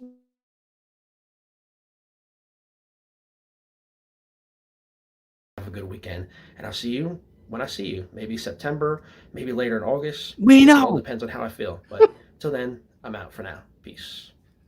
Oh my goodness. How many times did he say you'd taken a break? We know. God. The way he repeats himself, I was just like, fuck, we get it. We heard you the first time. I knew that was going to trigger you a little bit when. Yeah. All right, here comes the part, but he keeps repeating it, and I'm hearing you in the background. We know. Quit fucking saying it. But all right, I'm ready for Aaron's favorite part there. All right, Aaron, take the spotlight. Okay, so about like 4 hours ago, I posed the question: does John Cena deserve to break Ric Flair's world title win record? Does he deserve it? Yeah, he does. Does he need to? No. But I would very much love, because John Cena would have his final year, I would love for him, let's say WrestleMania, win the World Heavyweight or WWE Championship, break the record, take on all of these up-and-comers until ultimately there's one good enough to end that reign. And Braun Breaker. I think Braun Breaker, yeah. Braun Breaker dethroning John Cena. And it wouldn't even have to be John's final match. It would be huge for Braun Breaker. And in that time, Braun Breaker could lose the Intercontinental Championship and then feud with John Cena. Yeah. You have him face Ilya Dragunov. You could even have him face CM Punk one more time. You can even have him face Damian Priest, Finn Balor. All these nice talents. So I will go on to say I want John Cena to break that record or win the Intercontinental Championship. Either one of the two is fine by me. I think he either needs to be a Grand Slam champion or a 17-time world champion by the time he retires. Even if he holds the belt for a month, a day, a week, I don't care. He should. Is that the answer you really want, Aaron? Yeah. Okay, James, what's your answer? Oh, I'm not part of this. I really don't give a fuck what they do to John Cena. I really don't care. Oh, wow. Wow. Okay, John Cena hater 101 over here. I don't fucking hate him. I just don't care what they do. James sees John Cena on his TV, and he goes, "Is it too late for me to move to Russia yet?" That's how much he hates John Cena. That's what I was just never a John Cena guy. I was more of a CM Punk guy. Oh, you like the anti-heroes. Yeah. Okay. I just don't I don't care what they do with this retirement tour. So my thoughts on this whole thing is, yes, he deserves to break Ric Flair's record. And here's my reasoning why. The amount of stuff that he's done for the business and outside of the business warrants him breaking that record, in my honest opinion. Yeah. He was the guy for so long until Vince was like, found, and that was Roman Reigns. And Roman's gonna have his moment too. I mean, he's going through it now. The fans love Roman Reigns. I mean, they love the fuck out of him. Like, it's made SmackDown so interesting to watch now because it's like, okay, what are they doing with Cody? Oh wow, it's Kevin Owens. What are they doing with the bloodline? That's the more important question. I'm pretty sure that's like their top like viewed videos from SmackDown. Yeah. Is whatever the fucking bloodline's doing. Do I want him to have another world title reign? Yeah, it would be cool. It bring people in that were like, I just don't. Not my uncle, but I hear people do this all the time. Yeah, well, I'd watch WWE, but they just don't have anybody that I recognize anymore. I don't know any of these young guys. It would bring it would bring somebody like that, and there's plenty of them out there. They're like, I haven't really watched because John Cena's not there anymore. I'm not really a big CM Punk guy.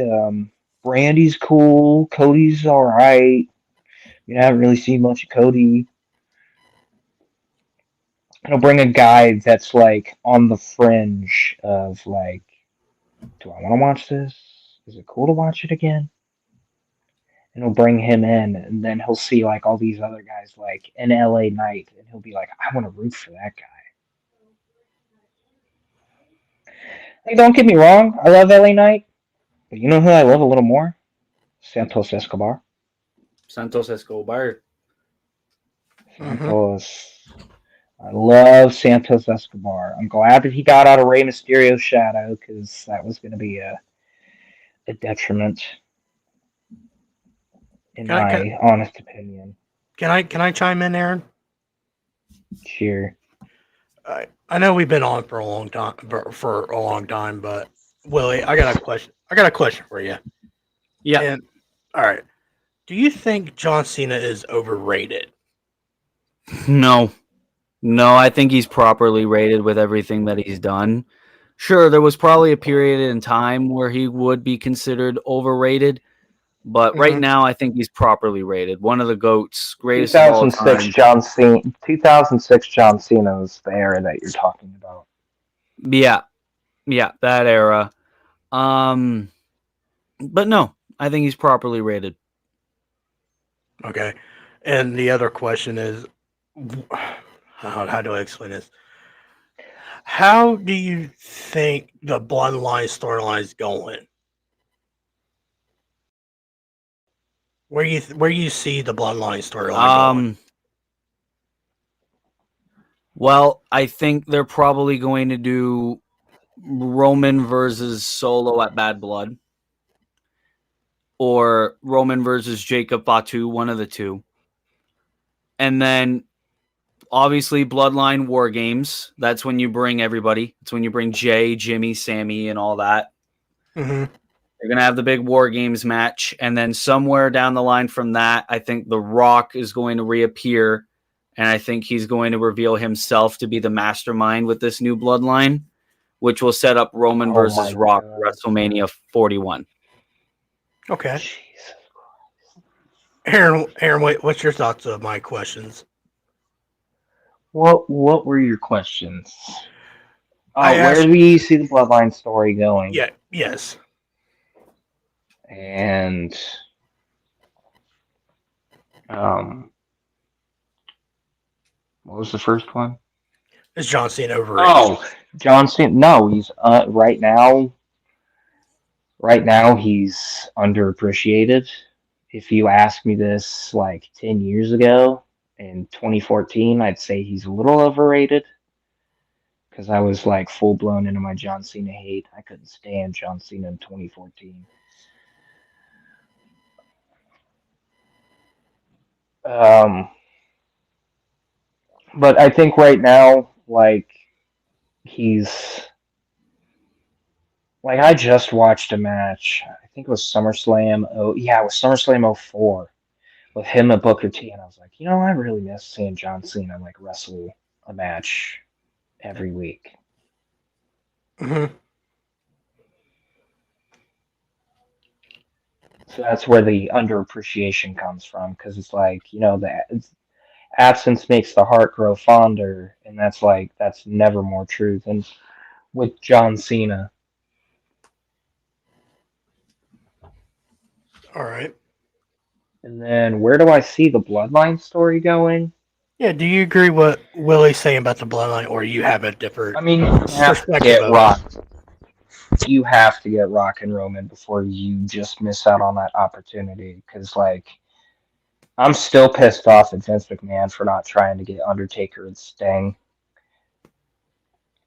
Like, that would have been, like, before Undertaker was, like, hurt and all that stuff.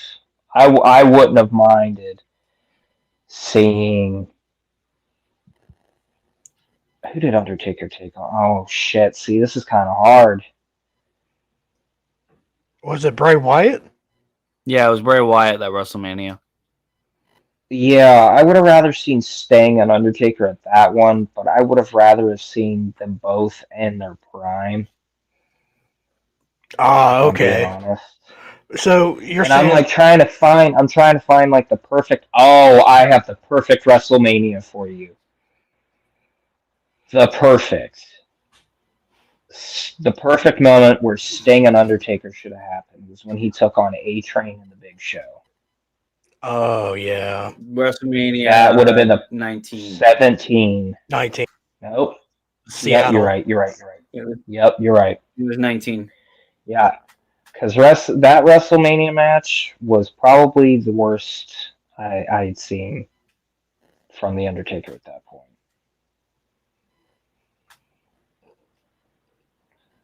Because I was thinking where would you be able to do that match? Because at WrestleMania 24 he took on Edge. Then at 25 and 26 he took on Shawn. Then 27 and 28 he took on Triple H. Then it was Punk, and then it was Brock, and then Bray, and then Roman, and then AJ Styles.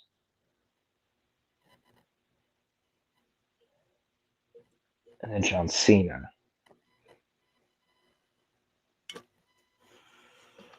All right. That's just the perfect thing for me. Is instead of A-Train and the Big Show, you do Sting versus Undertaker. It's a couple years removed after WCW went down.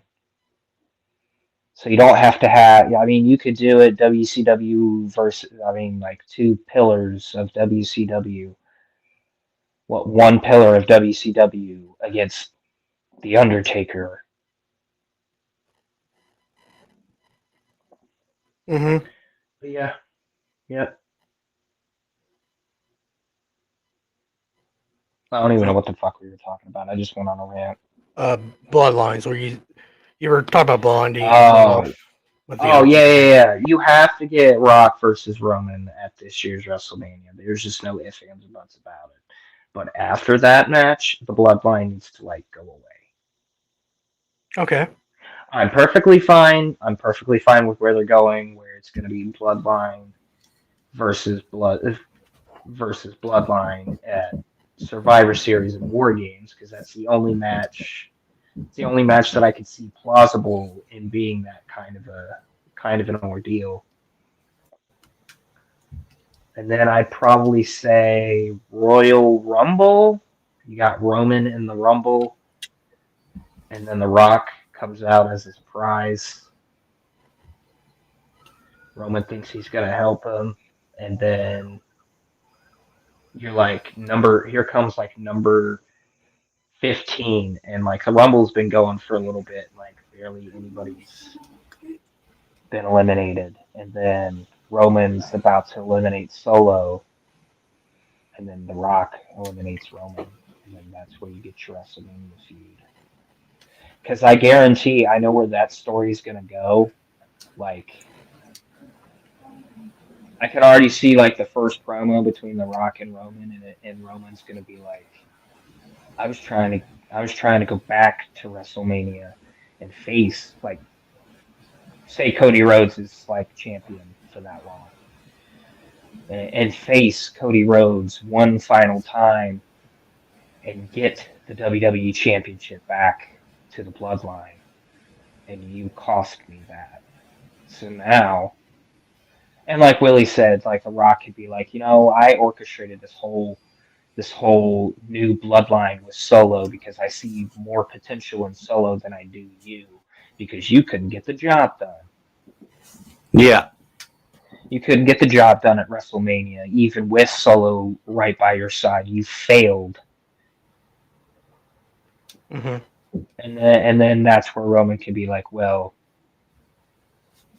you failed in taking me out once and for all, so now I'm going to take you out. That's how I could see that fucking story going. But then after that WrestleMania, it needs to go away. It needs to die.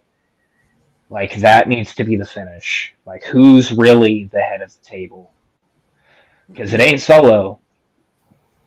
And your two big stars are going to be The Rock and Roman. So you have to, like, at this point, you've been teasing it. The Rock teased it, I think, 2 football seasons ago. No, was it last year where fucking Dion went on that run with Colorado and everybody was on the Colorado Buffaloes train and then they shit the bed? Yes, it was. Yeah, Brock's been talking about this match for almost an entire year.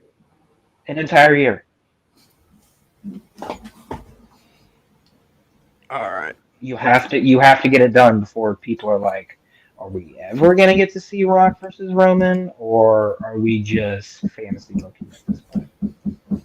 Because it also has to matter with The Rock's busy schedule, because during that time he's got the UFL.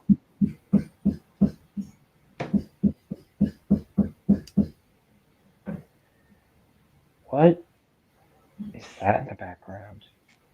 I don't know. It sounded like somebody was pounding on something, like a hammer. Oh, yeah. my mother was trying to open a fucking salsa can. Okay. Yeah. Like someone like beating their meat, or what is going on? No. God damn. Somebody's aggressively beating it. That's what it sounded like, or somebody. Yeah, I would understand that. Yeah.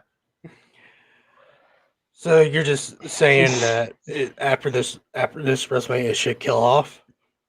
The bloodline Kill it off, because what else is there to do? The Rock and Roman is just going to be who's really the head of the table. All right. Before we leave, Aaron, what's your album of the week? Oh my god, I completely forgot about it, dude. I am so sorry. I was going through Spotify. I was like, well, what should I listen to before I get off? And I was like, oh shit, we forgot to do the album of the week. Oh, I got one. I've been listening to this band a lot here lately, and the name might be a little familiar. It's Alter Bridge. Yes, I know Alter Bridge. They do Edge's theme song.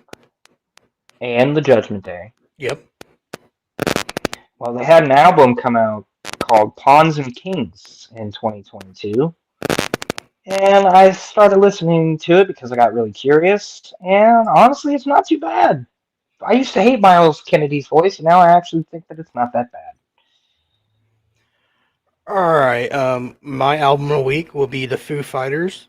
Their 2023 album, But Here We Are, where they tribute to Taylor Hawkins. Taylor Hawkins. Willie, do you got an album of the week? Are you a music guy? My album of the week is Evanescence's Fallen. Okay. If you know Evanescence. Yeah, that would probably be my album of the week. Probably one of my favorite albums of all time. I know it's a bit of like emo music. Yeah. Yeah, that one. I love me some Amy Lee. Bro, if I Yeah, could take that bitch out Amy on a date, Lee. hoo-wee, hoo-wee. I'd be like, hey, give me fucking Lizzie Hale's number. All right, before we go, Willie, where can they find you on social media platforms? Willy Does Wrestling on YouTube. Willy MYT on Twitter. And Mr. William on Twitch. Hold up. Oh, he heard Twitch. He's like, hold up. No. Because I heard YouTube. YouTube. I'll subscribe to the Twitch. If you guys don't know, No. Aaron also Twitches. Also does Twitch. Follow him at Rock and Roll Rebellion. I do. Rock and Roll Rebellion. He does really good stuff on his Twitch. I don't do Twitch. I don't do Twitch. No, I don't. I do YouTube. If you watch me play fucking college football, bro, that game frustrates the fuck out of me.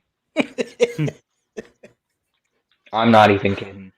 Like, I'll get mad at the quarterback for making a throw, and then I'm just like, dumbass, that was you. Or that time you were playing hockey on our one live stream, you're like, I can't make a fucking goal. I can't make a goddamn goal. Oh my god, YouTube and these fucking ads, brother. Yeah, subscribe to him on YouTube, Twitch. Follow him on Twitter. I'm trying to, but fucking YouTube on my TV is being stupid.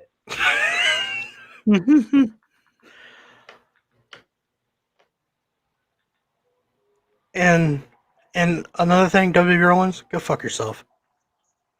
Well, yeah. Great way to end it off. I don't even know what to fucking say to him at this point. Take a bath. There you go. Damn, I thought I was going to get James on that one. Take a nice shower. Enjoy our 10-second. Take a fucking shower. Enjoy our 10-second clip intro. See you guys. We'll see you tomorrow. Hell, we don't know what. Oh yeah, that's right. We gotta fucking, dude. I don't even know what the fuck we're gonna be talking about, bro. I can't spell today. I'm forgetting fucking a YS and Willy, not YS, a Y and Willy. So I'm literally just sitting here trying to find Willy Does Wrestling, and it literally comes up with Willy Does Fishing. All right. Jesus Christ. Subscribe. 20 minutes to subscribe. Subscribe to Willy Does Wrestling. Follow him on Twitter. Follow us on Twitter. It'll be SW Podcast Media. Follow us on YouTube. Is same thing. We'll see you tomorrow morning or afternoon because I have shit to do in the evening. I thought we were going to have an 8 o'clock show, but I forgot if you guys don't know, my uncle passed away last Saturday. So we're going to honor him with a cookout. James's uncle. I appreciate y'all's support, especially Willie. Thank you for your support. That's it. So see y'all tomorrow. Bye.